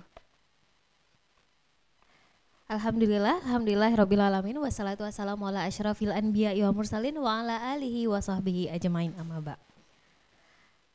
Sekali lagi saya ucapkan selamat datang dan terima kasih untuk kehadirannya kepada seluruh dewan juri dan peserta lomba Road to Feature tahun 2023 yang merupakan yang diadakan oleh Bank Indonesia Provinsi Aceh, khususnya kepada peserta lomba kategori Into Motion. Jadi dari peserta lomba kita kebetulan hanya satu orang yang ada di sini, selebihnya bergabung bersama kita secara daring. Selamat datang juga. Karena tadi pagi juga kita sudah melaksanakan seremonial pembukaan, jadi di sesi kali ini kita akan langsung saja pada inti acara, yakni penjurian presentasi dan penjurian untuk kategori lomba Into Motion. Sebelumnya izinkan saya untuk menyapa dan memperkenalkan para dewan juri kita yang sudah bergabung bersama kita. Yang pertama ada Ibu Nuni Mawardi yang bergabung secara daring. Beliau merupakan salah satu founder dari Islamic Fashion Institute dan saat ini juga menjabat sebagai Vice Chairperson di Research and Education Indonesian Fashion Chamber. Assalamualaikum Ibu, selamat datang.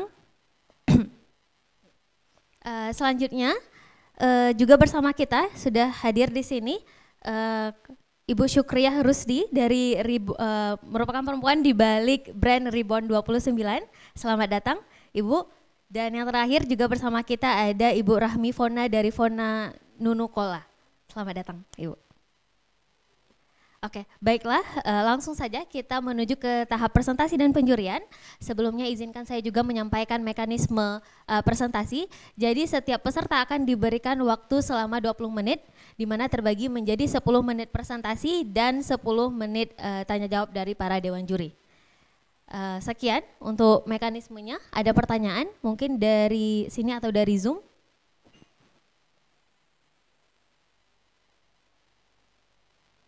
Baik, kalau tidak ada langsung saja kita menuju pada peserta pertama, yaitu Farda Ramadhani Azhar yang akan mempresentasikan karyanya melalui Zoom. Kepada Farda, apakah Farda sudah bergabung? Sudah terhubung? Sudah. Oke, baiklah. Sudah. Oke, waktu dan tempat kami persilahkan. Silakan Farda.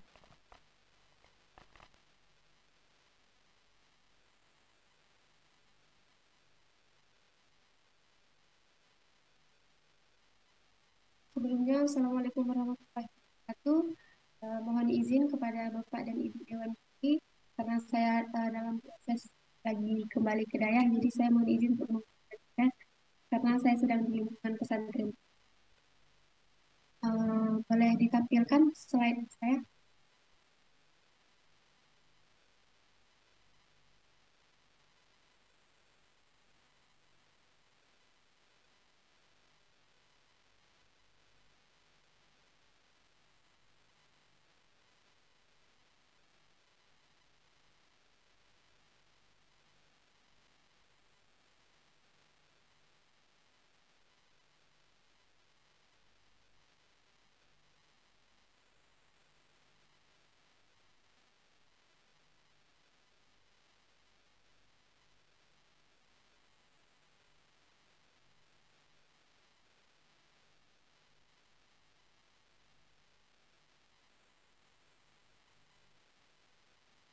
Baik, apa sudah boleh saya mulai? Ya, Farda sudah bisa dimulai. Silahkan. Terima kasih. Assalamualaikum warahmatullahi wabarakatuh. Perkenalkan, nama saya Farda Ramadhani Azhar dari Pondok Pesantren Dayah Muti Mesra, Samalanga, Biru. Adapun judul desain saya yaitu Cut Ka'lun. Cut Ka'lun ini adalah bahasa Aceh yang artinya yaitu kakak saya. Nah, sesuai dengan judulnya, adapun desain saya kali ini terinspirasi dari kakak saya yang hari-harinya jauh berbeda dengan saya, yaitu dia sering bergaya pakaian yang casual, elegan, dan sesekali dia menyelipkan unsur etnik dalam gaya berpakaiannya. Seperti penggunaan bel dengan motif bordir. Nah, berikutnya. Nah, ini adalah mood board saya. Adapun mood board saya dengan tema essentiality, yaitu rumah yang tenang. Adapun inspirasi dari mood board saya yaitu tokoh inspirasinya yaitu Zaskia Sungkar. Di sini Zaskia Sungkar berpenampilan casual elegan namun tetap menampilkan sisi feminimnya. Ada pula warna yang saya gunakan di sini yaitu ada warna terang dan warna hangat. Ada juga warna yang nostalgia seperti warna coklat. Berikutnya, konsep dari mood board saya yang pertama, temanya sendiri yaitu saya mengangkat tema esensial karena desain ini menggambarkan sikap positif, logis, namun tetap bersemangat serta energi. Desain ini menampilkan gaya-gaya yang basic namun tetap sederhana, nyaman, dan juga terinspirasi dari gaya berpakaian saat berada di rumah dengan lingkungan yang bersih. Potongan dan bentuk longgar mendominan dari tema ini. Secara keseluruhan, tema ini juga hadir dengan tampilan gaya yang tenang, segar, dan juga ceria. Desain ini sudah memperhatikan konsep modest fashion, yaitu busana yang mengedepankan unsur kesopanan karena pakaian sengaja dibuat menutupi sebagian besar tubuh. Adapun konsep stylenya, karena di sini ada 3 kategori. Yang pertama ada kategori casual, ada kategori ready-to-wear, dan ada kategori pesta. Jadi saya mengangkat 3 konsep style. Yang pertama ada konsep style casual, elegan, dan juga feminim. Adapun motif yang saya angkat dalam desain ini yaitu motif pucuk rubung. Kenapa saya memilih pucuk rubung? Karena pucuk rubung melambangkan kekuatan yang muncul dari dalam. Pada umumnya, motif pucuk rubung terdapat pada pakaian tradisional Melayu dan dikenalkan sebagai motif utama pada tumpal atau kain kepala. Nah, sebagai bentuk penghargaan terhadap wastra Aceh, maka saya berupaya sedemikian mungkin untuk tidak menyisakan potongan kain wastra tenun ini. Nah, jadi namun tetap memperhatikan nilai estetikanya. Selanjutnya, ini ada desain detail sketsa saya yang untuk kategori casual. Di sini saya mengusung tema casual, menimbang pakaian casual adalah pakaian memiliki bahan nyaman dipakai, tidak terlalu banyak detail. Nah, jadi saya di sini memadupadankan tenun juga dengan kain tenun, wastra tenun yang didesain dengan bentuk outer, lalu terdapat inner di dalamnya dan juga kulot.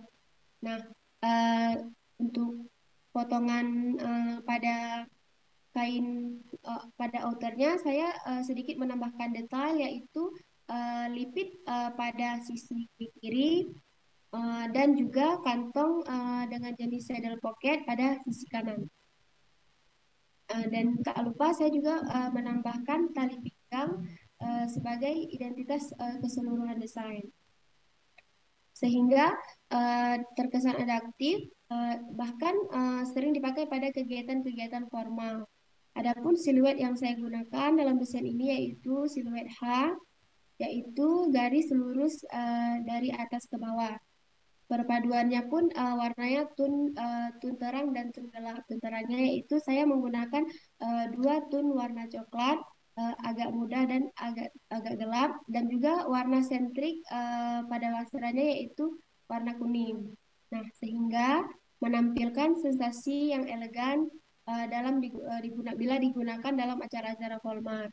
Adapun untuk tun gelapnya akan memberikan penampilan yang smart dan juga casual. Selanjutnya, ini adalah detail sketsa untuk kategori pesta saya. Di sini terdapat 3 item outfit. Yang pertama ada dressnya dengan 3 layer potongan circle. Wastranya desain dalam bentuk vest, juga ditambahkan tali pinggang. Nah, pada bagian lengan, tali ini dapat dilepas pasang. Nah, kalau untuk kategori pesta, saya mengusung style romantik dan elegan, identik dengan garis yang lembut. Layering pada desain mempertajam unsur vintage look. Nah, adapun siluet yang saya gunakan di sini yaitu siluet X. Namun bila tali pinggangnya dilepas, maka desain ini menjadi siluet H. Selanjutnya,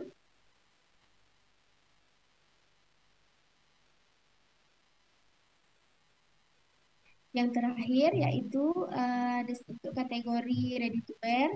Sini saya mengusung tema style yaitu elegan dan menggambarkan kesan rapi namun tetap berkelas. Bahan yang digunakan dalam style ini adalah bahan-bahan premium dengan teknik jahitan khusus, misalnya seperti teknik jahitan tailoring, sehingga hadirkan kesan mahal dalam desain ini. Adapun siluet yang saya gunakan yaitu siluet H, yaitu lurus dari atas ke bawah. Nah, tidak lupa saya juga menyelipkan unsur layering pada bagian lengan dan juga pada bagian pinggang. Di sini terdapat 4 item. Yang pertama ada inner, habis itu ada layering pinggang, ada pants, dan juga bagian tali pinggang. Untuk keseluruhan desain, saya menggunakan tali pinggang untuk mengangkat tone senada dalam seksi. Sekian dari saya. Terima kasih. Saya akhiri. Wabillahi taufiq wal hidayah. Assalamualaikum warahmatullahi wabarakatuh. Assalamualaikum warahmatullahi wabarakatuh. Assalamualaikum warahmatullahi wabarakatuh. Ya, baik. Terima kasih Farda untuk presentasinya. Kita akan lanjut ke tahap penjurian, yakni tanya jawab dan komentar dari para dewan juri. Mungkin yang pertama kita bisa persilahkan Ibu Nuni terlebih dahulu. Terima kasih ya, baik, atas silakan, Ibu. waktu yang diberikan. Assalamualaikum warahmatullahi wabarakatuh. Waalaikumsalam. Menanggapi apa yang disampaikan oleh Farda tadi, yang mengangkat tren 2020-2021 ya. Ya. Boleh Ibu mendapat penjelasan darimu tentang ready to wear, kemudian apa tadi satu lagi ready to wear, kemudian untuk busana yang formal ya. Jadi ada ready to wear, ada busana formal, ada busana pesta. Nah, kelebihan dari atau ciri-ciri dari busana tersebut itu seperti apa sih gitu? Karena tadi sepertinya waktu pemaparan yang pertama, jadi ada gambar yang pertama itu agak rancu ya tentang busana yang dipakai untuk sehari-hari, tapi bisa juga digunakan untuk busana yang resmi gitu misalnya. Nah itu di dalam desainmu itu seperti apa? Kemudian bagaimana caramu untuk mengambil mood board sebagai inspirasi dari desain-desainnya? Itu aja. Terima kasih. Terima kasih, Ibu Nuni. Yang pertama yaitu tentang ready to wear. Alhamdulillah sebelumnya saya sudah membaca sedikit tentang ready to wear. Kalau boleh saya bilang Bu, sebenarnya saya tidak ada background tentang fashion atau desain fashion lainnya. Seperti yang saya jelaskan di awal, inspirasi saya dalam desain ini yaitu kakak saya. Kakak saya kebetulan sering mendesain, jadi saya sering melihat. Nah kebetulan kemarin dia menawarkan untuk ikut lomba. Nah saya coba. Nah, dia juga menyarankan kamu baca beberapa materi nih tentang ini. Nanti sama materi. Nah kebetulan saya juga membaca tentang ready to wear. Yang pertama di situ dijelaskan bahwa ready to wear ini adalah rancangan desainer yang sifatnya all size dia dijual di pasaran, tapi dia rancangan desainer seperti itu. Nah, kalau yang casual ini umumnya dipakai oleh orang kantoran, contohnya seperti jas, karena dia rapi, jadi menggunakan teknik jahitan tailoring. Nah, kalau untuk mood boardnya itu Bu, memang saya tadi malam memang benar-benar tadi malam baru belajar ketika panitia mengabari bahwa saya lolos di seleksi ini. Tapi kak saya bilang nggak apa-apa, kamu coba aja, mungkin insya Allah bisa gitu. Jadi saya berusaha sedemikian mungkin untuk menampilkan mood board yang terbaik. Nah, kalau untuk kenapa di mood boardnya konsepnya stay at home. Nah, saya menyesuaikan Bu dengan tema yang saya angkat yaitu esensial. Esensial ini merupakan salah seperti yang Ibu bilang tadi, trend forecasting di 2020 sampai 2021 yang mana itu adalah masa COVID. Nah, di situ dijelaskan bahwa untuk suatu pembaruan dari masa COVID, maka mereka menampilkan desain yang esensial. Ya, terima kasih Ibu, sangat tersanjung dengan jawaban-jawabanmu karena tidak ada background sebetulnya di bidang fashion dan itu dengan belajar bisa diperbaiki. Ya, Farda, desain-desainmu sesuai dengan apa yang disampaikan di tren 2020-2021, yaitu berkesan positif, kemudian logis, namun tetap bersemangat. Ya. Gaya hidup yang stay at home memang masih harusnya tampak di tren 2020-2021 tersebut. Ya. Oke, ya silakan saya sampaikan pertanyaan selanjutnya kepada Ibu Sukriyah mungkin atau Ibu Fahmi. Iya baik, terima kasih Ibu Nunik. Mungkin selanjutnya memang bisa langsung dilanjutkan oleh Ibu Sukriyah. Silakan Ibu. Bu Fahmi Fona ya. Assalamualaikum warahmatullahi wabarakatuh. Waalaikumsalam warahmatullahi wabarakatuh. Selamat pagi Bu Nuni, selamat pagi teman-teman semua yang ada di sini. Kemarin ketika melihat desain Farda dan mengetahui latar belakang Farda, saya serius, saya hari ini surprise mendengar presentasi Farda karena dengan tidak memiliki background fashion, ternyata Farda sangat memahami tentang mood board dan yang berkaitan dengan desainnya tadi. Mungkin saya nggak bertanya, tapi saya cuma pengen mengkoreksi sedikit ya. Untuk style yang terakhir tadi itu kayaknya bukan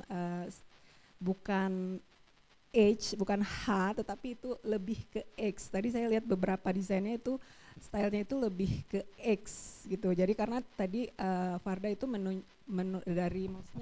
dari keseluruhan outfitnya itu menonjolkan bahan, boleh ditampilin nggak desainnya lagi? Dia menonjolkan bahan etniknya itu yang berbentuk X. Nah, gitu. Jadi dan satu lagi saya pengen ngasih yang ya ini rata-rata tadi hampir, kalau yang ini ya ini masih yang dua terakhir itu lebih ke X kayaknya. Iya Bu Nini. Iya. Karena dia menonjolkan bahan untuk dia menonjolkan bahan etniknya itu di warna yang untuk backgroundnya itu warna polos, kemudian ada permainan bahan etnik yang lebih menonjol ke siluetnya itu X gitu. itu masukan dari saya. Terus yang kedua untuk warna, mungkin untuk perwarna mungkin Farda bisa buat sedikit permainan warna lagi karena ini warnanya ini kan di mood boardnya itu banyak warna tadi yang bisa Farda pilih dari range color yang Farda dapat dari mood boardnya. Tapi yang Farda pilih ini agak sedikit monoton kalau menurut saya gitu. Itu aja sih masukan dari saya. Lanjut ke Bu Fona. Baik, terima kasih Ibu Syukriah. Kita langsung lanjut ke Bu Fona. Silakan Ibu.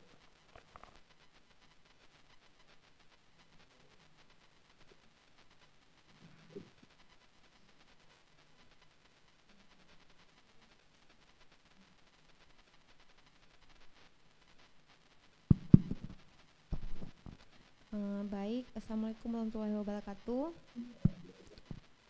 Yang ingin saya tanyakan untuk Farda, karena ini kan nggak ada background dari fashion, cuman mungkin dari belajar otodidak aja ya. Boleh nggak ditampilkan yang slide kedua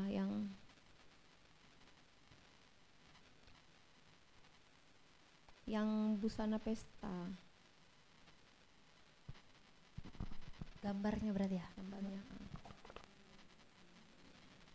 Mungkin kalau dari segi warna sama ya, menurut saya ini agak monoton, perpaduannya mungkin kurang cocok ya, mungkin bisa dikombinasi lagi dengan tone warna yang ada.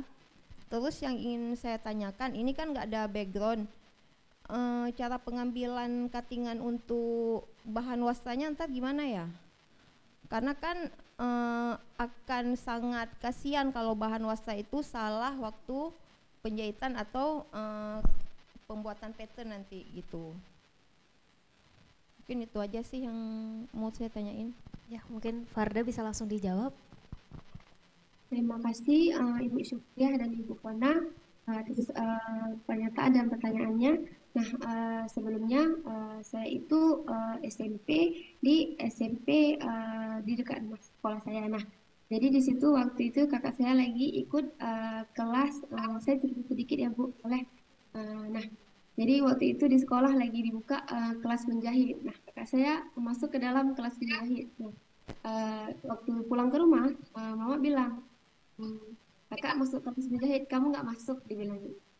Nah, gara-gara itu saya masuk, tapi saya hanya belajar pola dasar dan juga pola sepan. Nah, cuma segitu aja. Dan selanjutnya untuk pendidikan selanjutnya saya masuk SMA pesantren. Setelah SMA saya masuk di pesantren lagi. Nah, seharian saya ketika libur yaitu bantuin kakak ngerjain orderan jahitan. Kadang ada juga yang misal pengen baju sendiri, dia cuma potongin pola terus suruh jahit sendiri kayak gitu. Biar adiknya juga bisa gitu. Dia sengaja gitu. Kalau dia bilang ke mama, dia sengaja kayak gitu biar adiknya juga bisa gitu. Nah, yang namanya juga kita basic kesananya kurang, jadi saya setengah-setengah belajarnya seperti itu. Nah, kalau untuk teknik pemotongan untuk yang desain busana pestanya, saya sudah mencoba buat sebelum saya mendesain, yaitu dengan desain yang persegi gitu. Nah, ketika ditambahkan tali pinggang di bagian pinggangnya, maka dia akan turun dari bagian bahu sehingga membentuk badan seperti itu.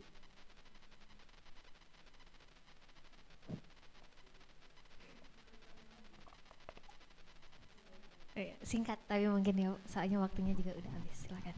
Farda tadi kan Ibu nggak sempet nanya nih, sekarang Ibu nanya waktu kalau kita ngomong fashion kita pasti ngomong bisnis juga, nggak mungkin kita bikin baju ngabisin duit semana gitu tapi kita nggak mikirin uang baliknya. Ini untuk desain 3 tadi itu Farda udah mikirin nggak berapa harga jualnya kalau boleh tahu?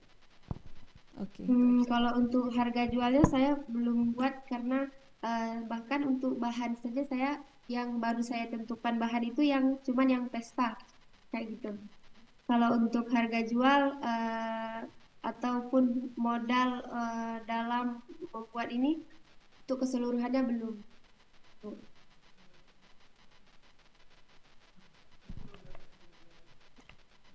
Udah? Iya. Harusnya disertakan ya bahannya, terutama bahannya bukan sekedar kita bicara bahwa bahannya nyaman, tetapi disebutkan bahannya yang nyaman itu apa, misalkan linen, katun, voal, seperti itu. Iya. Oke, baiklah. Terima kasih kepada Dewan Juri. Terima kasih juga kepada Farda untuk presentasinya. Baik, kita akan lanjutkan kepada presenter kedua, yakni Lukfa Hani. Baik, apakah Lukfa Hani sudah terhubung?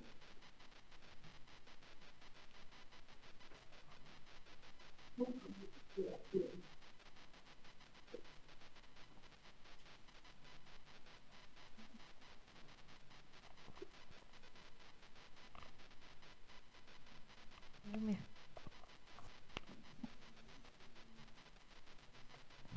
Ya. Assalamualaikum, Lukfa Hani.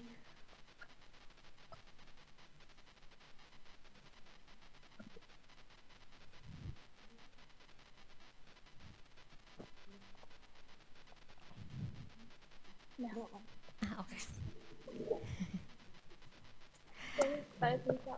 Oke, udah siap untuk presentasi? Insya Allah siap, Kak. Oke, baik. Kepada Lukfa Hani, ke waktu dan tempat kami persilakan.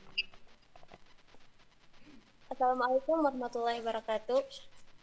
Waalaikumsalam warahmatullahi wabarakatuh. Perkenalkan, nama saya Lukfa Hani. Saya santri dari Daya Entrepreneur Darussalam. Berdirinya saya di sini ingin mempresentasikan hasil karya desain saya, yaitu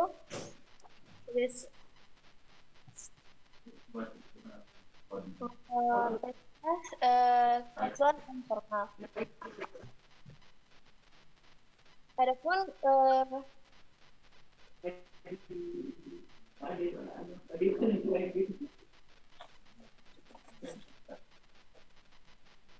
saya mempresentasikan busana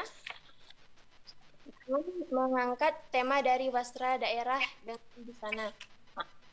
Dengan busana khas daerah yang sedikit demi sedikit mulai hilang di kalangan masyarakat. Busana dengan aplikasi motif-motif maupun bahan-bahan busana yang keluar, ditambahkan dengan paduan warna yang memberi keindahan pada busana.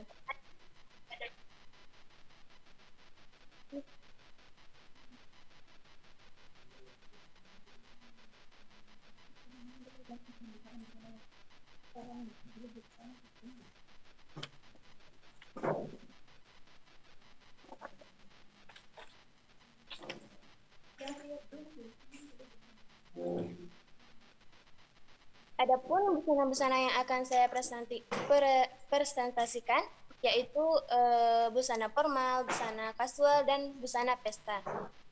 Pada busana formal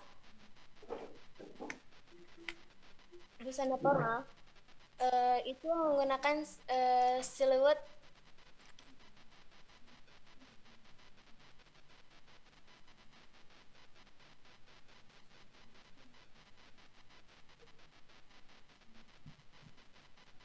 mempresentasikan gaya busana dengan mengangkatkan tema dari wastra daerah dengan busana khas daerah yang sedikit demi sedikit mulai hilang di kalangan masyarakat. Busana dengan aplikasi motif-motif maupun bahan-bahan tradisional yang mewah ditambahkan dengan paduan warna yang memberikan kesan keindahan pada busana. Adapun busana-busana yang akan saya presentasikan yaitu busana formal, busana kasual, dan busana pesta. Adapun pada busana formal bisa dilihat pada busana formal itu menunjukkan siluet, yaitu siluet H. Siluet H adalah potongan pinggang pakaian yang menggunakan unsur siluet ini biasanya memiliki bentuk bagian atas pakaian yang lurus dengan hiasan tali pada bagian tengah baju sehingga mirip dengan huruf H. Dan adapun pada busana kasual menunjukkan bahwa yang berbentuk dengan siluet X biasanya digunakan untuk pakaian yang memiliki bentuk besar pada bagian atasnya, sedangkan pada bagian tengahnya baju memiliki bentuk yang ramping. Oleh karena itu, bentuk siluet ini dikatakan mirip dengan huruf X. Dan pada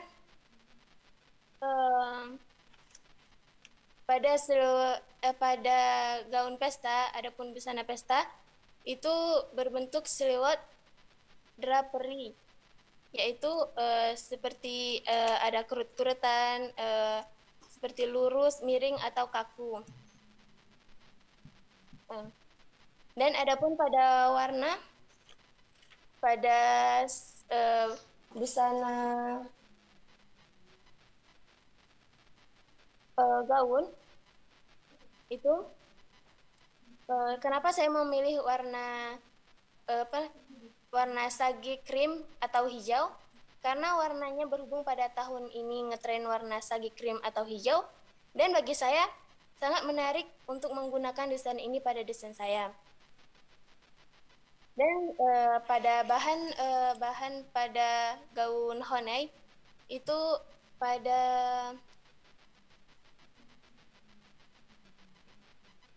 dalamannya itu berbahan kain silk, dan pada luarnya itu berbahan kain organza. Dan pada busana kasual, yaitu busana bagas, busana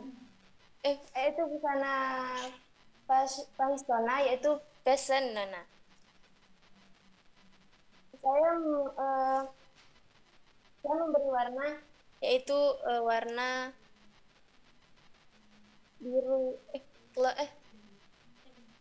baby doll, karena nampak feminim. Dan pada baju bagas saya yaitu baju yang diaplikasikan dengan sungket dari gayu luas. Dan pada bahan baju bagas itu bahan baju bagas yang warna hitam itu berbahan tuyubo agar nyaman dipakai tidak mudah kusut pada saat kita berpergian atau rapat. Dan pada songketnya saya beri warna emas karena bisa mengaplikasikan kepada kerawang gayu luas.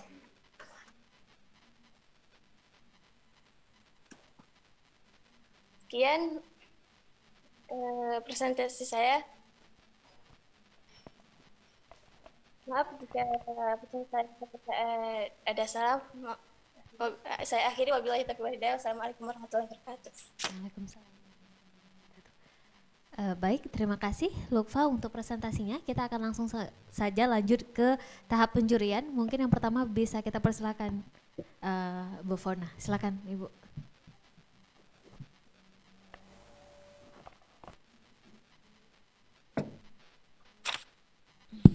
Baik, assalamualaikum warahmatullahi wabarakatuh. Mungkin Fona mungkin bukan mau bertanya ya, lebih memberi masukan karena melihat background dari Lukfah mungkin bukan dari sekolah fashion gitu. Kalau saya lihat dari ketiga koleksinya ini benang merahnya belum dapet, itu yang pertama. Yang kedua penggunaan warnanya juga kurang menarik. Yang ketiga yang paling utama itu dalam menyiapkan sebuah koleksi, dalam proses menyiapkan sebuah koleksi itu mood boardnya harus ada gitu. Jadi itu untuk acuan kamu dalam mendesain koleksi yang akan kamu buat gitu. Jadi di sini makanya mungkin antara desain pertama, kedua dan ketiga itu masih acak adut gitu. Terus Yang terakhir, yang pada desain pertama Bagas ya, itu sayang kali kalau songketnya dipotong-potong dibikin bis gitu, karena kan mengingat kain wastra itu kan yang mahal itu motifnya gitu. Jadi harusnya dalam penggunaan kain wastra itu sangat hati-hati gitu untuk sebuah desain. Mungkin itu aja sih dari saya. Ya, baik, terima kasih Ibu Fona. Selanjutnya mungkin kita bisa persilakan Ibu Syukriah. Silakan. Assalamualaikum, Lukpa. Waalaikumsalam, Kak. Lukpa, Ibu tertarik sama desain yang terakhir, yang gaun yang di belakangnya kebuka. Biasa kan kita kalau mendesain itu pasti kita mengekspresikan diri kita secara di bawah ini di bawah alam sadar kita mengekspresikan diri kita. Kalau yang kebaca di saya itu Lukpa stylenya itu sebenarnya seksi alluring gitu. Jadi emang suka yang gitu, emang suka yang maksudnya karena saya ngingat pengalaman pribadi saya juga. Dulu saya sebelum desain baju muslim, saya sukanya yang juga yang gitu-gitu. Yang desainnya memang yang semuanya serba kebuka gitu. Kalau saya pengen tahu aja, kalau misalnya Lukpa waktu ngedesain itu, membayanginnya itu siapa yang pakai tokoh profilnya itu? Saya sendiri, Kak. Saya sendiri ya, betul ya. Betul ya, berarti dia stylenya seksi, alluring gitu.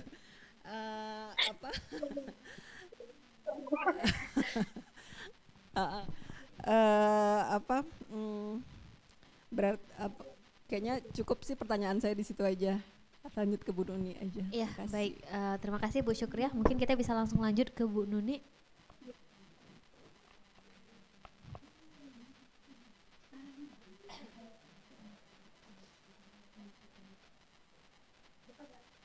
Ya, silakan Ibu Nuni. Oh, masih di mute, Bu. Mungkin bisa di unmute dulu Zoom-nya biar kedengaran. Oke, baik. Silakan Ibu.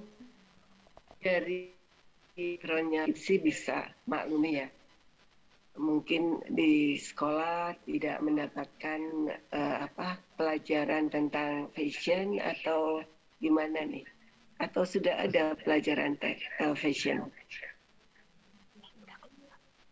Udah, teknik. Oh, sudah dapat. Ada pelajaran fashion ya. Ya mungkin nanti perlu diperdalam lagi karena sepertinya langkah awal untuk memulai itu adalah menilai diri kita. Seperti apa sih kita karakternya gitu. Ya seperti tadi yang Ibu Syukriah bilang, kalau kita suka yang seksi alluring, ya dari situ mungkin bisa dikembangkan. Tapi untuk busana muslim, seksi alluring itu tidak dikategorikan ya, karena seksi alluring itu cenderung ketat gitu kan, begitu. Jadi dari langkah awal nanti Lutfah itu menjalani bidang fashion atau menggeluti bidang fashion. Jadi lihat dulu karakter diri kita itu seperti apa. Nanti setelah itu kita akan kembangkan gitu ya, mana yang kurang kita perbaiki begitu ya. Jadi kalau dari tampilannya tadi mungkin gambarnya terlalu kecil ya, kalau dilihat sketsanya terlalu kecil dan tidak disertai dengan warna, tapi ada satu sketsa yang tidak disertai warna, tapi yang lain kan yang seperti seksi alluring itu kalau dilihat dari sini warnanya hijau atau biru gitu ya.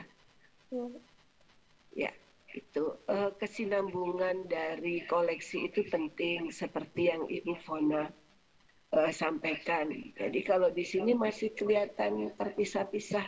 Jadi kalau Ibu mau menilai karaktermu itu seperti apa, masih bingung ya karena nggak ada kesinambungan dari item yang satu ke item yang lainnya. Ya, Bu. Oke. Tetap semangat ya. Ya, Bu. Makasih, Bu. Oke, baik. Terima kasih Bu Nunik untuk masukannya, juga kepada kedua dewan juri kita yang ada di sini. Terima kasih juga kepada Luk Fahani untuk presentasinya. Mungkin kita bisa berikan tepuk tangan dulu untuk semuanya. Baik, terima kasih. Kita langsung lanjut ke peserta ketiga, masih melalui Zoom. Kita akan undang Misra Faiza untuk mempresentasikan hasil karya desainnya. Apakah Misra Faiza sudah terhubung? Sudah. Oke, baik. Ya, baik. Silakan. Waktu dan tempat kami persilakan.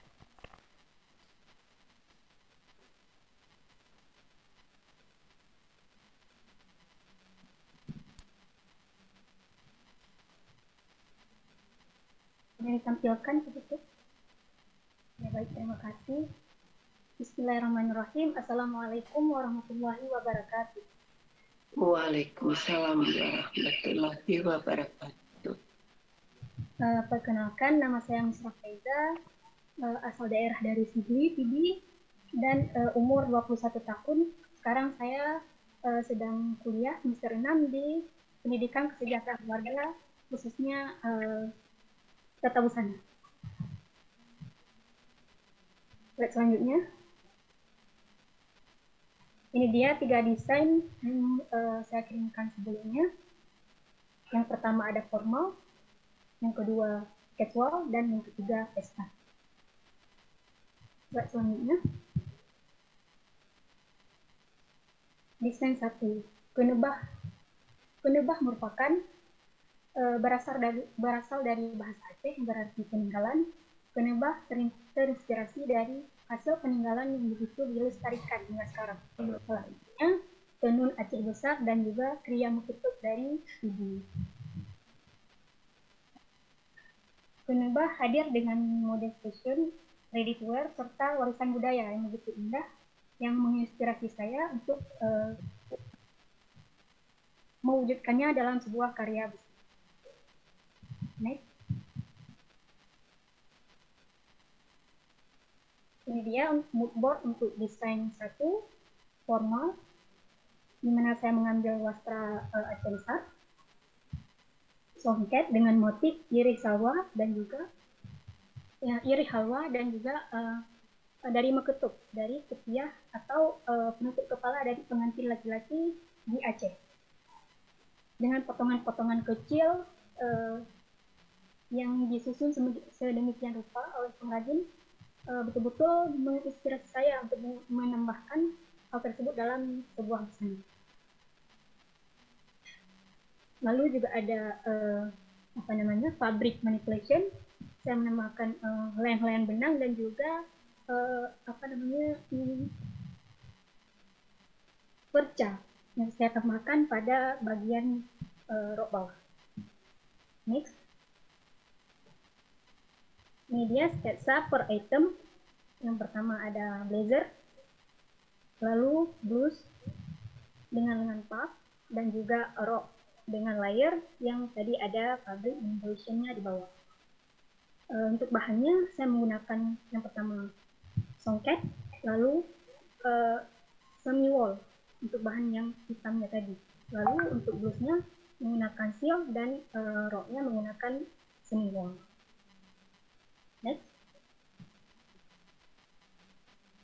Ini dia detail dari kenebah, songket motif irih halwa dengan berbagai warna dalam satu helaian kain. Lalu ada motif kupiah meketub, di mana ini merupakan kriya dari masyarakat Pidi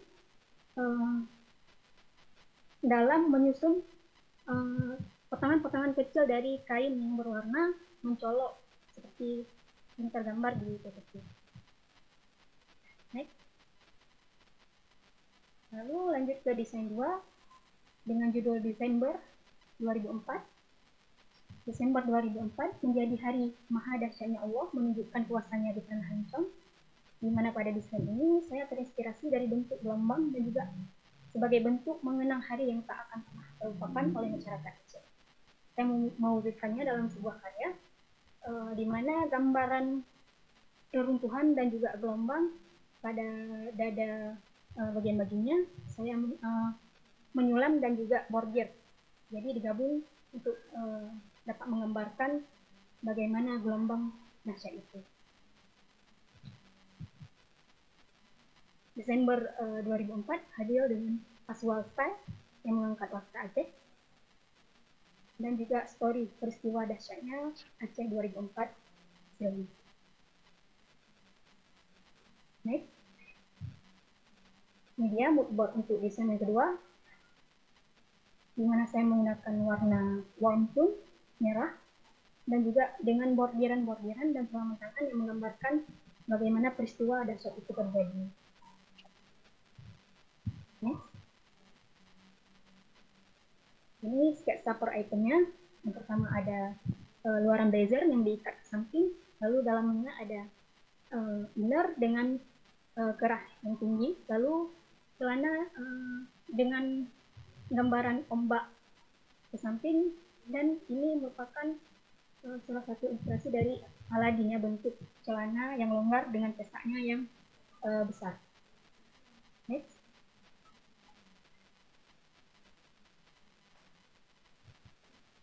Nah, ini dia detail dari Desember 2004, di mana saya masih menggunakan songket motif Iri Halwa dan juga bordiran angka 2004, lalu bordir dan sulaman yang menggambarkan Cina. Next. Nah, kita lanjut desain juga dengan busana pesta Demo Kutub Iri Halwa. Terinspirasi dari hasil tangan-tangan ajaib pengrajin Aceh dalam mewujudkan penutup kepala pengantin pria, yaitu kopiah kutub. Indahnya fabric manipulation pada kopiah dengan warna merah, kuning, hijau, hitam mempunyai makna kepahlawanan, hukum, adat, kerajaan, agama, dan kecepatan hati. Lalu dipadukan dengan motif Iri Halwa dengan begitu megahnya. Next. Ini dia mood board untuk busana pesta, di mana paling menonjol itu warna merah atau marun dan juga dipadukan dengan warna-warni dari motif muketub.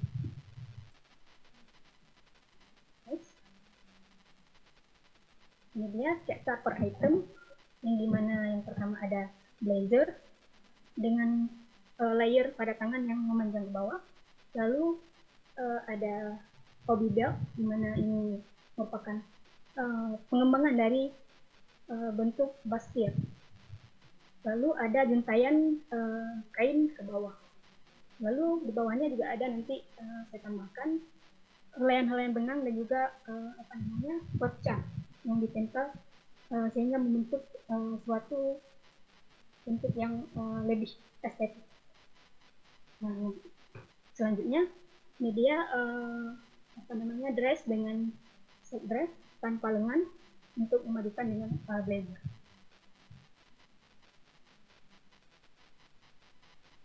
Ini dia untuk detail, masih dengan motif Iri Halwa dan juga kopiah muketub. Lalu untuk menambahkan kesan mewah, kita pakai payet dan sulaman kecil pada bagian.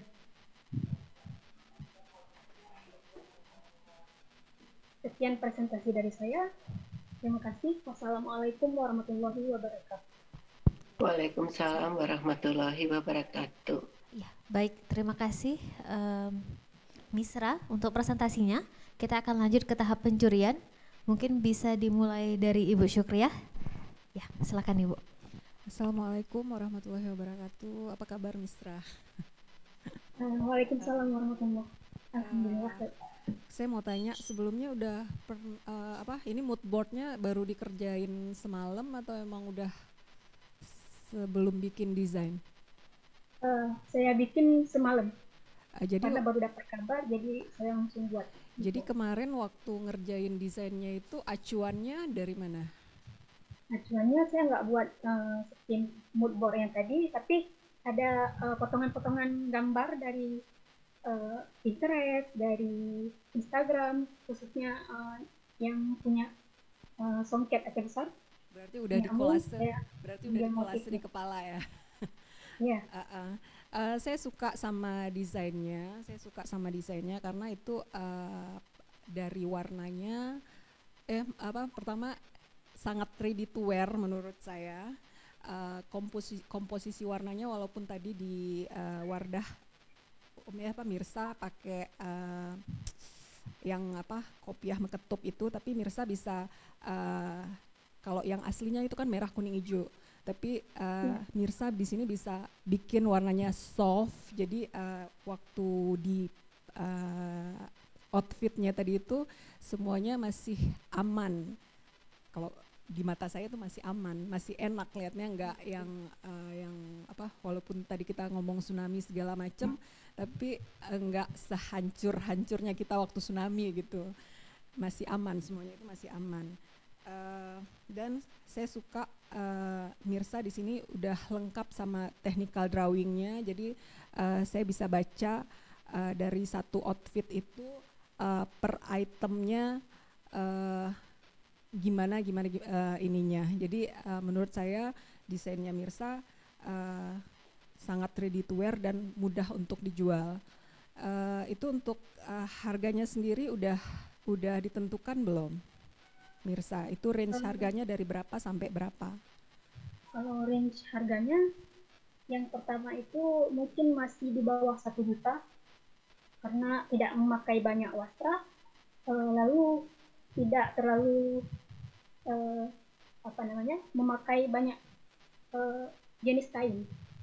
Lalu yang kedua mungkin di atas 1 juta karena memakai sulaman juga, dan juga kainnya kita pakai semi-wol dan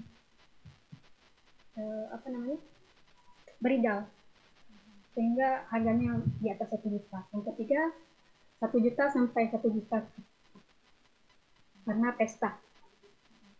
Jadi desainnya kan udah bagus itu, jadi nanti waktu pemilihan materialnya itu memang benar-benar harus dipikirkan, jadi jangan sampai desainnya bagus tapi waktu direalisasikan looks-nya jadi cheap gitu, jadi kelihatan murah gitu.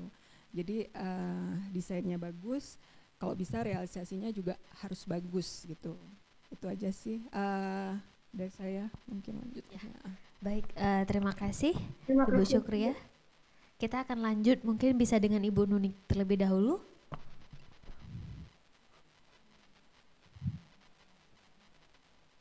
Assalamualaikum Misra. Waalaikumsalam warahmatullahi. Ibu udah lihat karyamu, desainmu bagus. Waktu Ibu lihat memang seperti berdiri sendiri-sendiri ya, karena ternyata mood boardnya itu 3. Jadi setiap item ada mood boardnya, tiap item disertai mood board. Wah, ini kamu bisa bikin, mungkin dari satu mood board itu bisa bikin 50 sketsa ya. Jadi sebetulnya sih mood board cukup 1 aja, dari situ bisa dikembangkan 3 desain ya. Jadi nggak harus 3 gitu, tapi kalau Ibu lihat desainmu bagus, sketsanya bagus ya. Setiap sketsa karena tidak nyambung memang ya disambungkannya dari mood board itu, dari ide. Kamu juga memanfaatkan wastra lokal, dan di sini Ibu lihat tidak terpaku pada warna kuning, hijau, dan merah gitu ya. Sesuatu yang baru, ini warna marun, warna yang menarik, yang elegan. Jadi nggak boring dengan warna-warna itu aja. Gitu.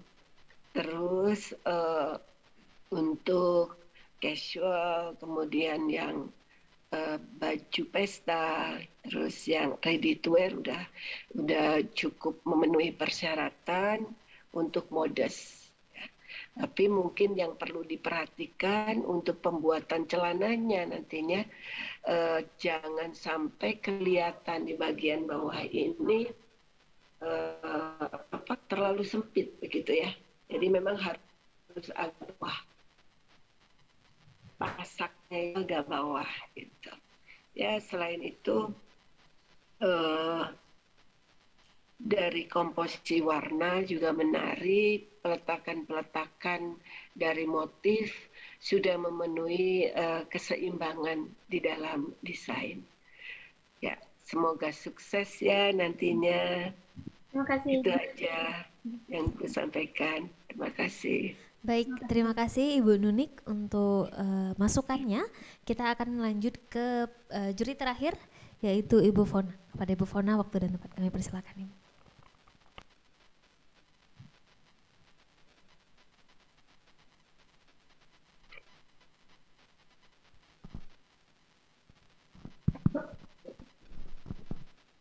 Salam Misra. Saya suka sama desainnya, apalagi yang nomor 3 tadi. Itu saya suka banget gitu. Mungkin yang mau disampaikan udah disampaikan semua ya, komposisi warnanya udah bagus. Antara desain yang 1, 2, dan 3 itu nyambung walaupun mood boardnya beda-beda, ada benang merahnya gitu. Mungkin masukan dari saya, penggunaan kain wastranya itu dimaksimalkan, jadi enggak banyak yang terbuang gitu aja sih mungkin. Ya, terima kasih Ibu. Ya baik, terima kasih Ibu Syukriah. Terima kasih juga untuk Miss Rafaiza untuk presentasinya. Ya, dan kepada seluruh dewan juri yang sudah memberikan pertanyaan dan masukan. Kita akan langsung lanjut ke presenter keempat, masih melalui Zoom, yang terakhir melalui Zoom, yaitu Nabila Fatin Jannata. Apakah Nabila sudah terhubung bersama kita di sini? Ya sudah Kak. Oke, baik. Sudah siap Nabila? Sudah. Oke, kepada Nabila waktu dan tempat kami persilahkan. Terima kasih kepada moderator yang telah memberikan saya kesempatan. Assalamualaikum warahmatullahi wabarakatuh. Waalaikumsalam. Waalaikumsalam. Perkenalkan, nama saya Nabila Fatin Jannata. Baiklah, langsung saja saya akan mempresentasikan hasil desain yang telah saya kerjakan. Sebelumnya saya ingin menginformasikan bahwa di sini saya menciptakan 3 judul yang berbeda-beda. Yang pertama ialah Kenebah Endatu. Next. Di sini inspirasinya saya ambil dari kain wastra yang bermotif pintu Aceh dan juga terinspirasi dari tokoh Ariel Tatum yang menggunakan kain wastra yang berasal dari Aceh. Next. Kenebah Endatu sendiri ialah Kenebah Endatu sendiri ialah bermakna warisan leluhur yang terinspirasi dari warisan yang ditinggalkan oleh para leluhur. Warisan tersebut sudah sepatutnya dijaga dan dikembangkan sehingga tidak mudah dipengaruhi oleh zaman. Salah satu warisan leluhur tersebut ialah kain wastra. Menjaga kain wastra sama halnya melestarikan warisan budaya. Di sini saya mengangkat desain dengan kain songket yang direalisasikan dalam bentuk busana pesta ready-to-wear. Menggunakan kain songket berwarna gold dengan perpaduan warna hitam. Di sini saya menggunakan motif pintu Aceh yang bermakna orang Aceh memiliki kepribadian adat istiadat yang tidak mudah terbuka dengan masyarakat luas, namun bisa sangat terbuka apabila telah saling mengenal lebih jauh. Kemudian di sini juga saya menggunakan motif pucuk rubong yang memiliki filosofis bahwa orang Aceh sangat menjunjung tinggi adat istiadat. Untuk style sendiri, saya menggunakan style eksotik dramatik yang menggunakan kain songket warna gold dan perpaduan warna hitam menambah kesan wanita yang elegan dan berbudaya. Dan untuk siluetnya sendiri, saya menggunakan siluet X yang dimana di bagian atas besar dan mengecil di bagian tengah lalu membesar di bagian bawah. Materialnya sendiri saya menggunakan satin silk yang berwarna hitam dengan kain wastra songket. Next. Ini merupakan detail desain saya. Yang pertama di sini saya menggunakan gaun untuk bagian dalamnya, yaitu gaun dengan siluet A dengan tangan balon dan dan di ujung lengan menggunakan manset berukuran 7-10 cm. Selanjutnya untuk bagian luarannya yaitu saya menggunakan bolero dengan bagian belakang memiliki ekor yang menjuntai dengan motif pucuk rebong dan motif pintu Aceh. Selanjutnya untuk aksesorisnya saya menggunakan tas fitbag. Next.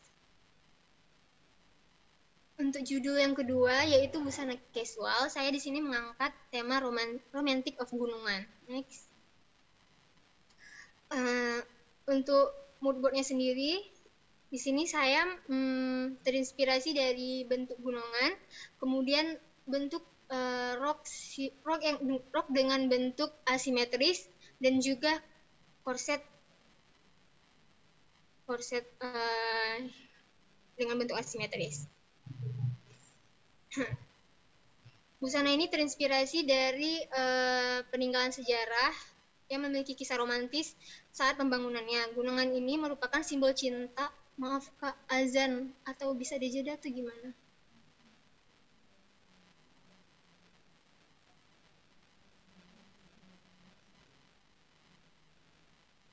Lanjut ya. Yang mana? Sekarang slide-nya boleh dikasih tahu. Apa?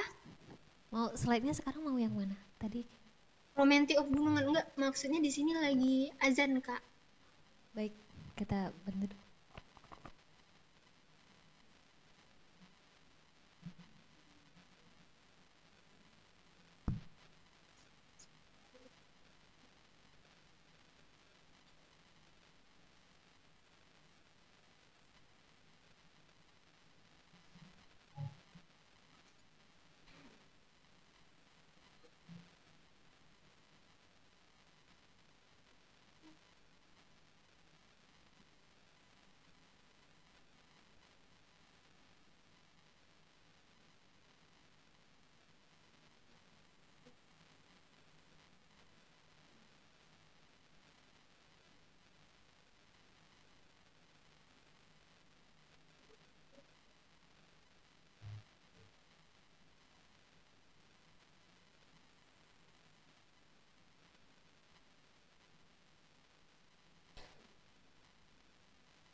Baik, saya lanjut. Untuk style dari busana casual ini, saya mengangkat style feminim romantik dengan sedikit sentuhan klasik elegan. Untuk siluetnya sendiri, di sini saya menggunakan siluet dengan bentuk A. Dan pemilihan warnanya sendiri, di sini saya memilih warna putih yang bermakna kesucian dan warna hijau melambangkan kesejahteraan. Untuk bahan yang saya gunakan di sini wastra tenun, kain katun dan kain tulle. Selanjutnya detail desain saya di slide ke-7.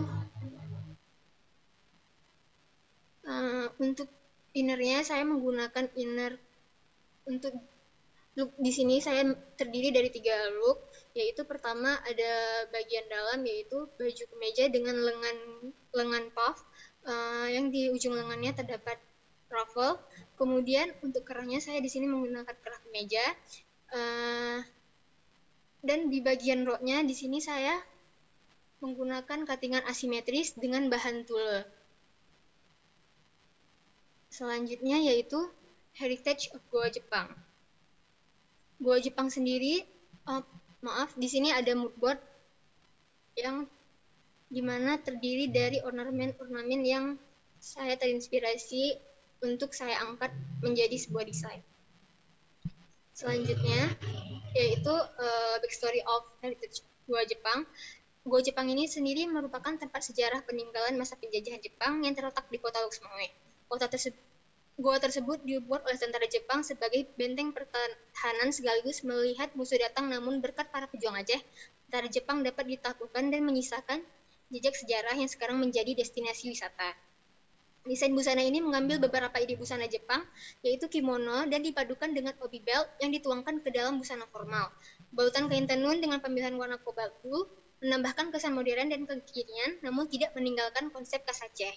Motif kain tenun yang digunakan diantaranya motif bukung pukula yang memiliki makna filosofis dan melambangkan keindahan dari bumi Aceh, dan ornamen motif pendukung lainnya seperti motif pucuk rebung dan motif taloi. Di sini saya mengangkat style klasik elegan dengan look yang casual. Untuk siluetnya, di sini saya menggunakan siluet Y, yaitu dengan bentuk besar di atas dan lurus ke bawah. Untuk warnanya sendiri, di sini saya menggunakan warna sky blue dengan kombinasi cobalt blue. Selanjutnya, detail desainnya di sini terdapat 4 look, terdiri atas yang pertama inner, yang kedua itu ada di bagian dalam yaitu kimono, dan di bagian luar yaitu outer dengan outer yang dijahit dengan teknik tailoring. Selanjutnya di sini saya menggunakan celana yang bentuknya strike pants dengan bahan toyobo. Demikian presentasi dari saya kembalikan ke moderator. Ya, baik, terima kasih Nabila untuk presentasinya. Kita akan langsung lanjut ke tahap penjurian. Mungkin yang pertama kita bisa persilahkan Ibu Fona terlebih dahulu. Silakan Ibu. Baik Nabila, salam Nabila. Iya Bu. Mungkin untuk desain pertama saya kurang suka warnanya, jadi kayak terlalu monoton gitu. Jadi warna gold sama hitam tuh kayak pisah gitu.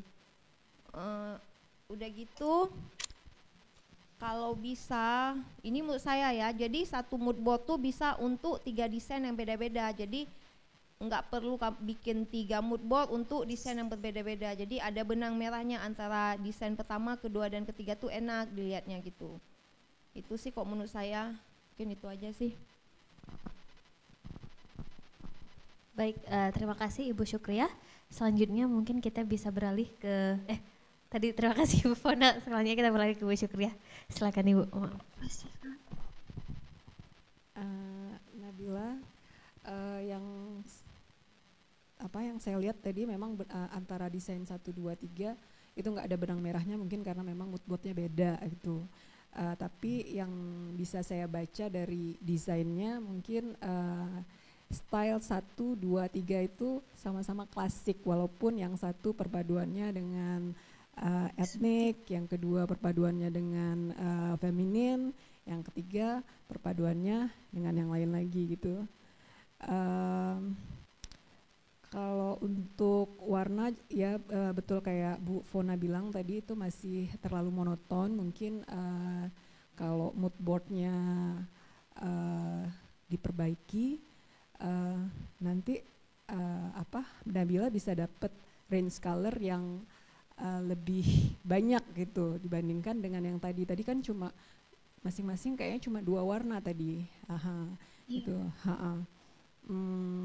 Karena kalau kita lihat tadi siapa ya tadi yang dari Sigli itu dia juga klasik, stylenya juga klasik elegan, tapi dia masih berani mainin warna gitu, walaupun tidak merusak stylenya nggak ngerusak stylenya gitu. Jadi jangan maksudnya waktu buat desain harus berani berekspresi tapi nggak keluar jalur dari yang tadi. Itu aja sih. Oke, makasih. Makasih, Kak. Baik, terima kasih Bu Syukriah. Kita langsung saja ke juri terakhir, Ibu Nunik. Assalamualaikum. Waalaikumsalam, Bu. Iya, Nabila, sebetulnya kita tuh hanya perlu satu mood board saja, gitu ya. Apa yang menarik, ya, yang bisa memberikan nilai tambah dari desain kita itu masukkan ke dalam mood board itu. Jadi nggak harus setiap kita mendesain setiap satu item ada mood board itu ya yang disampaikan Ibu Fona sama Bu Sukriya tadi benar ya. Jadi akhirnya terbatas warna-warna yang kamu suka aja gitu. Padahal market itu pengennya yang lain dari situ ya, keluar dari situ misalnya. Lalu tadi ada yang inspirasinya dari Jepang ya. Nah, kalau Ibu lihat celananya itu mungkin terlepas dari prinsip busana modest ya, karena membentuk celananya, terutama bagian bawah itu, lekukan di bagian bawah. Nah, itu perlu kita perhatikan. Jadi apa-apa yang bisa mendukung atau tidak menyalahi prinsip busana modest, kita bisa tuangkan ke dalam sketsa. Itu aja. Terus boleh tanya nih, dari 3 ini filosofi desainnya bisa kamu ulang? Yang pertama apa, yang kedua apa, yang ketiga filosofi desainnya seperti apa? Untuk yang filosofi untuk desain pertama itu busana pesta, saya mengangkat tema warisan budaya, yang dimana warisan budaya sendiri itu yaitu kain wastra. Jadi saya di sini mengangkat kain wastra yang memiliki motif pintu Aceh dengan motif pucuk rebung yang masing-masing memiliki makna, yang dimana pintu Aceh sendiri memiliki makna bahwa orang Aceh tidak terlalu terbuka dengan orang asing, namun akan cepat dekat untuk orang yang sudah kenal lama. Kemudian untuk desain yang kedua yaitu Romantic of Gunungan. Filosofisnya di sini saya mengangkat tema di mana saya terinspirasi dari bangunan gunungan yang ada di Banda Aceh, di mana bangunan tersebut dibangun oleh Iskandar Muda untuk kekasihnya sebagai rasa rindu kekasihnya terhadap tempat kampungnya di negeri Pahang. Di sini untuk motif di desain kedua saya mengangkat motif pucuk rebung. Ya, motif pucuk rebung. Dan yang desain yang ketiga saya mengangkat tema Heritage of Goa Jepang, yang dimana terinspirasi dari Goa Jepang. Saya mengambil filosofi di mana peninggalan penjajah Jepang yang dapat dijadikan destinasi wisata yang saat ini lagi gencar-gencarnya untuk dikembangkan. Seperti itu. Iya, menarik ya filosofi desainnya. Oke, terima kasih. Makin menggali lagi bidang fashion ya, Nabila. Terima kasih. Terima kasih juga Bu masukannya. Baik, terima kasih Bu Nunik untuk paparannya dan kedua juri juga yang sudah ada bersama kita di sini. Selanjutnya kita akan menuju ke peserta terakhir, satu-satunya yang ada bersama kita offline. Langsung saja kita panggilkan Rahayu. Ya, kepada Rahayu waktu dan tempat kami persilahkan.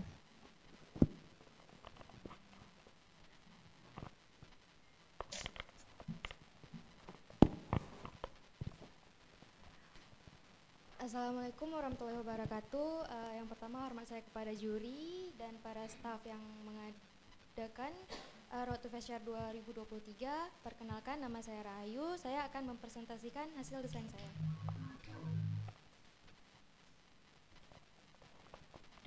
Oke. Sama seperti dua peserta sebelumnya, saya mengangkat 3 tema yang berbeda dari 3 mood board yang berbeda. Yang pertama ada desain formal. Ada desain formal. Desain ini terinspirasi dari film Peaky Blinders dengan pemeran utamanya Thomas Shelby, makanya judulnya Shelby. Desain ini terinspirasi dari busana sehari-hari yang dipakai pemeran utamanya, yaitu setelan jas. Namun desain ini sendiri saya tambahkan songket Aceh untuk menambahkan wastra tadi sesuai temanya. Warna yang dipakai dalam desain ini warna hitam, abu-abu, dan soft grey. Next.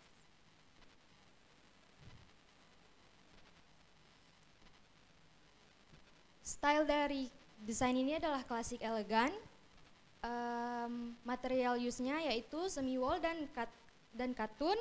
Color use-nya tadi sudah saya katakan, black, soft grey, dan grey. Target market untuk desain ini yaitu untuk para remaja kisaran umur 20 tahun sampai dengan wanita dewasa umur 35 tahun yang menyukai desain busana formal yang unik. Ini adalah desain saya. Desain ini sesuai temanya yaitu setelan jas, namun saya modifikasi lebih modern lagi dengan menambahkan aksen wastra di bagian kanan dari desain ini. Desain ini memiliki bentuk asimetris serta penambahan layer di bagian kanan. Next. Desain kedua saya terinspirasi dari anyaman dengan judul Pintu Teanyam. Desain ini terinspirasi dari anyaman dengan penggunaan warna batu bata, warna coklat, dan warna krem. Next. Desain ini terinspirasi dari pintu Aceh serta anyaman. Desain ini merupakan busana santai yang menggunakan vest dengan kain yang dijahit berbentuk anyaman, merupakan salah satu kerajinan daerah Aceh. Dan pada roknya ditambahkan motif dari pintu Aceh yang memperlihatkan motif khas dari daerah Aceh pula. Style dari desain ini yaitu casual, material use-nya katun dan linen, color use-nya tadi dark orange kemerahan, soft coklat, dan coklat.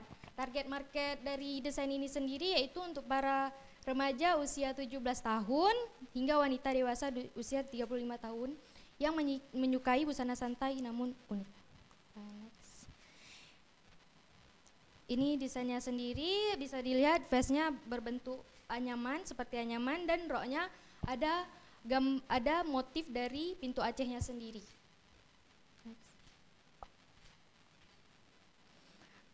Yang desain terakhir ada laut tepukat. Desain ini sesuai judulnya terinspirasi dari laut dengan style feminim romantik. Desain ini terinspirasi pula dari tarik pukat. Habis itu next. Laut tepukat sendiri merupakan judul yang terinspirasi dari laut dan pukat. Sesuai judulnya, desain ini memiliki nuansa laut dituangkan ke dalam busana seperti kerang yang terbuat dari organza dan tali pancing serta menggunakan warna-warna biru laut. Sedangkan pukatnya sendiri dituangkan dengan makrame sehingga memperlihatkan kesan tali yang terlihat seperti tali tarik pukat tadi. Desain ini juga ditambahkan obi batik klasik unik yang bermotif bunga, bintang laut, kaung, rame namun klasik. Style dari desain ini sendiri yaitu feminim romantik. Material use-nya ada sutra, tile, sama organza. Color use-nya tadi ada dark bluesy sama krem. Target market untuk desain ini sendiri ditujukan untuk usia 20 tahunan sampai dengan wanita dewasa usia 30 tahunan. Next. Ini dia penampakan desainnya. Terlihat di sini ada di bagian tangannya ada seperti obi. Ada seperti makrame, di bagian pinggangnya juga ada penambahan 2 layar obi di bagian pinggang. Obi pertama warna biru sama obi yang kedua yang untuk kain wastranya. Sudah. Habis. Oke, baik, terima kasih. Mau ditutup dulu atau nanti? Presentasinya? Mau, oke. Nanti kita dengarkan komentar dan pertanyaan daripada Dewan Juri dulu. Mungkin kita persilahkan pertama Ibu Nunik. Assalamualaikum. Waalaikumsalam. Silakan Ibu. Kamu udah produksi belum? Belum. Belum ya. Baru mulai merintis ini. Boleh Ibu tanya dari koleksi yang 3 ini, ya, koleksi yang 3 ini, mana yang menurutmu bisa diminati oleh pasar? Yang koleksi kedua, yang busana casual tadi. Boleh ditunjukkan? Yang kedua.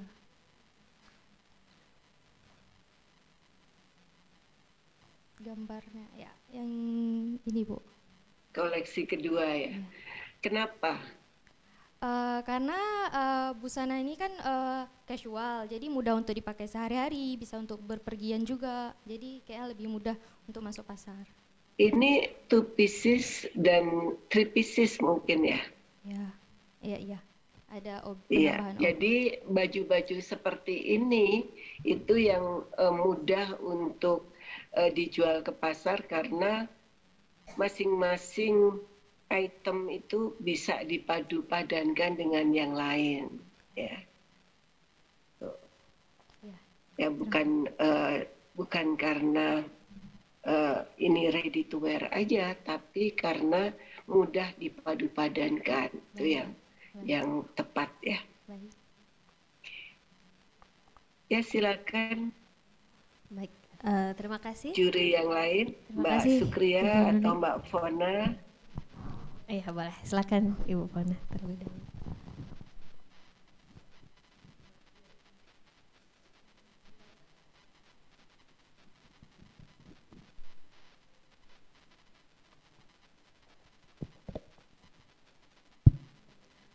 Baik Rahayu, yang mau saya tanya, tadi kan saya ada lihat pemakaian bahan semi wol sutra.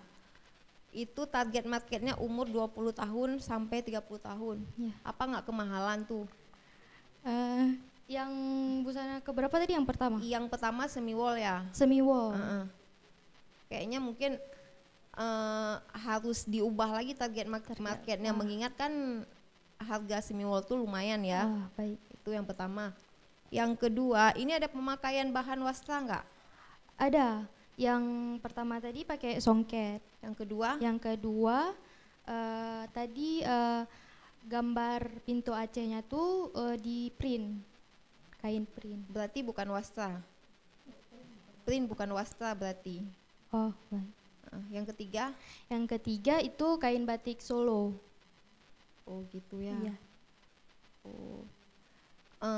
Kalau boleh, saya desainnya suka. Cuman kalau mau kasih masukan, biar ada benang merahnya walaupun moodboardnya beda-beda, mungkin penggunaan kain wastranya antara yang satu, kedua, yang ketiga tuh disamain gitu. Ya, jadi ada kesinambungan. Jadi benang merahnya mungkin di wastranya tadi. Jadi yang tadi kan yang pertama kain wastra, yang kedua print, yang ketiga batik Solo. Mungkin itu sama aja gitu dipakai bahannya gitu. Baik. Terima kasih. Mungkin itu aja sih deh saya.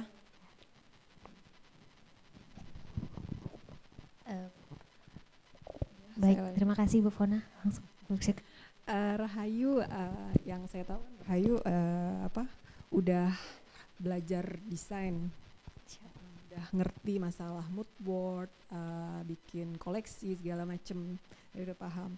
Jadi dan tadi Rahayu ngikutin presentasi kita dari awal sampai akhir. Jadi tadi kita sempat ngobrol, sempat diskusi tentang ketika kita ingin membuat sebuah desain, maksudnya membuat sebuah brand, kita mungkin brand atau desain lah gitu. Jadi kita harus mempelajari karakter kita, mengenal karakter kita sendiri. Jadi karena secara tadi di alam bawah sadar kita akan membuat desain yang sesuai dengan karakter kita, ya gitu. Jadi style yang saya lihat tadi kan hampir keseluruhan itu klasik ya, klasik elegan. Dan kalau ngomong masalah target market itu itu ada karakteristik, demografi, geografi. Tapi yang Rahayu jelasin tadi kan hampir keseluruhan itu secara demografi gitu, ngomong masalah usianya. Sementara yang mungkin yang harus Rahayu tanamkan di pikiran, diingat terus kalau yang karakternya itu yang harus ini. Jadi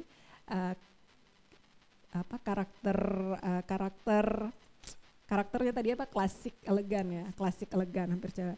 Jadi target marketnya itu harus sesuai dengan karakternya itu. Jadi jangan nanti udah kesananya udah brandnya udah jalan, tiba-tiba karena nggak kenal dengan target marketnya sendiri, desainnya jadi berubah gitu, tiba-tiba mau bikin yang dengan brand yang sama mau bikin style yang beda karena itu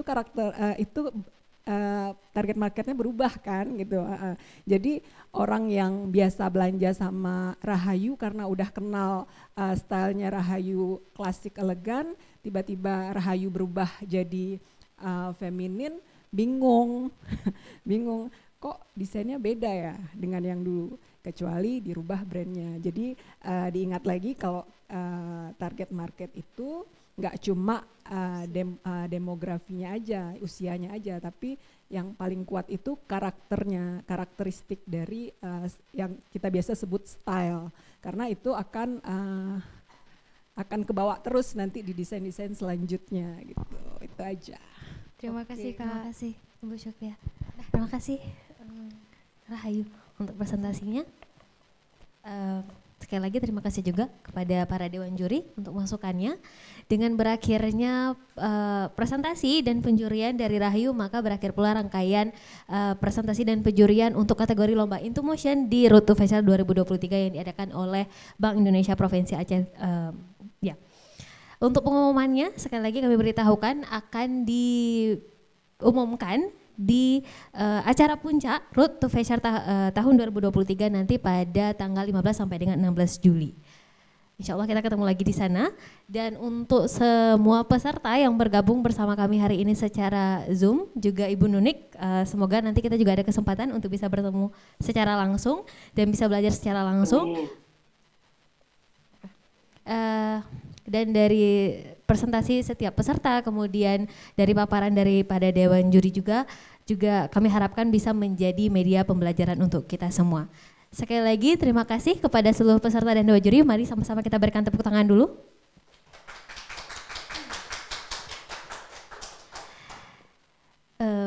Baik, sekian mewakili Bank Indonesia Provinsi Aceh dan Panitia Road to Fair tahun 2023, saya pamit undur diri. Terima kasih. Wassalamualaikum warahmatullahi wabarakatuh. Untuk yang berhadir di sini kami persilakan untuk bisa mengambil makan siang terlebih dahulu. Terima kasih. Assalamualaikum.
kita melangkah bersama.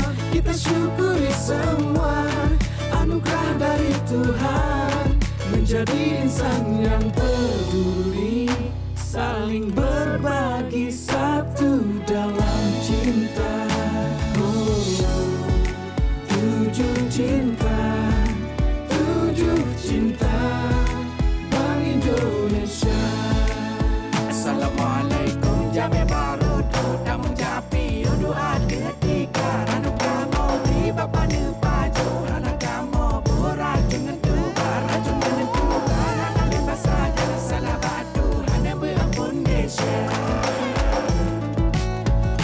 Jangan pernah ragu untuk melangkah, satukanlah hati, satukan arah, membangun negeri, ikhlas berbakti, mengabdi untuk Nusantara. Dengan tanganku kawan, menuju perubahan, meraih masa depan. Kita melangkah bersama, kita syukuri semua anugerah dari Tuhan, menjadi insan yang peduli, saling berbagi satu dalam cinta. Tujuh cinta, tujuh cinta, Bank Indonesia.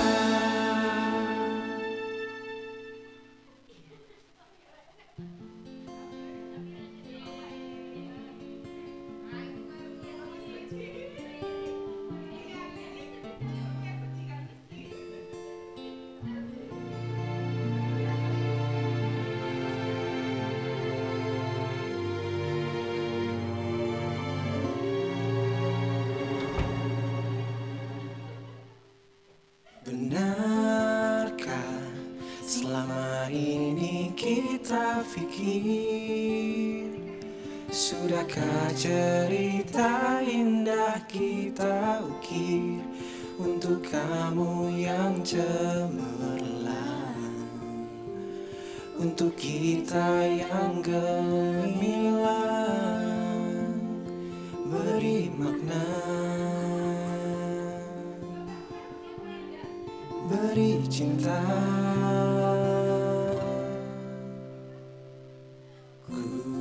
Kusuma bangsa bukan hanya raya, dia itu lahir dari lembutnya cinta.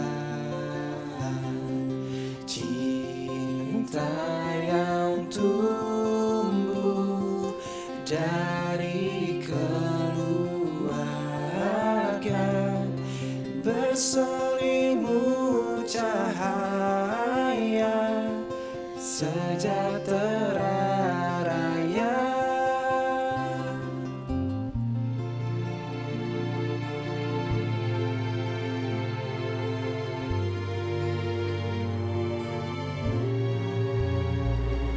Benarkah sikap yang kita buat?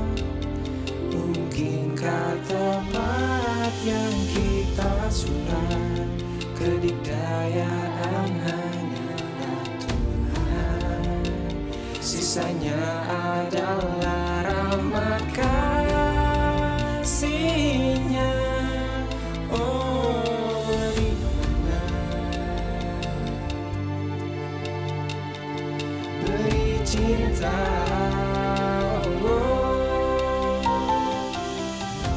Kuatkan, lapangkan hati kami ya Allah. Ringankan langkah kaki ini untuk menapak di bumi ini, untuk membagi kasih suci kepada dunia.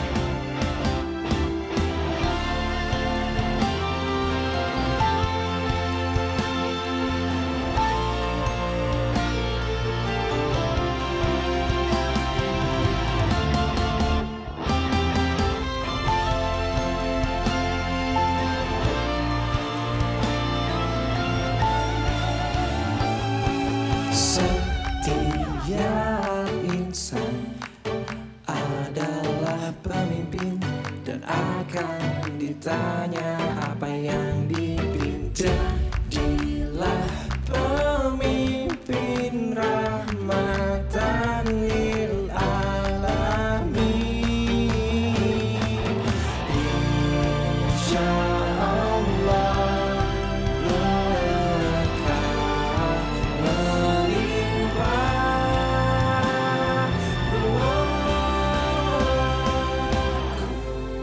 Semua bangsa bukan hanya rakyat, dia itu lahir dari lembutnya cinta, cinta yang tumbuh dari keluarga, berselimut cahaya sejahtera raya.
Ini dibunuh ya Bang?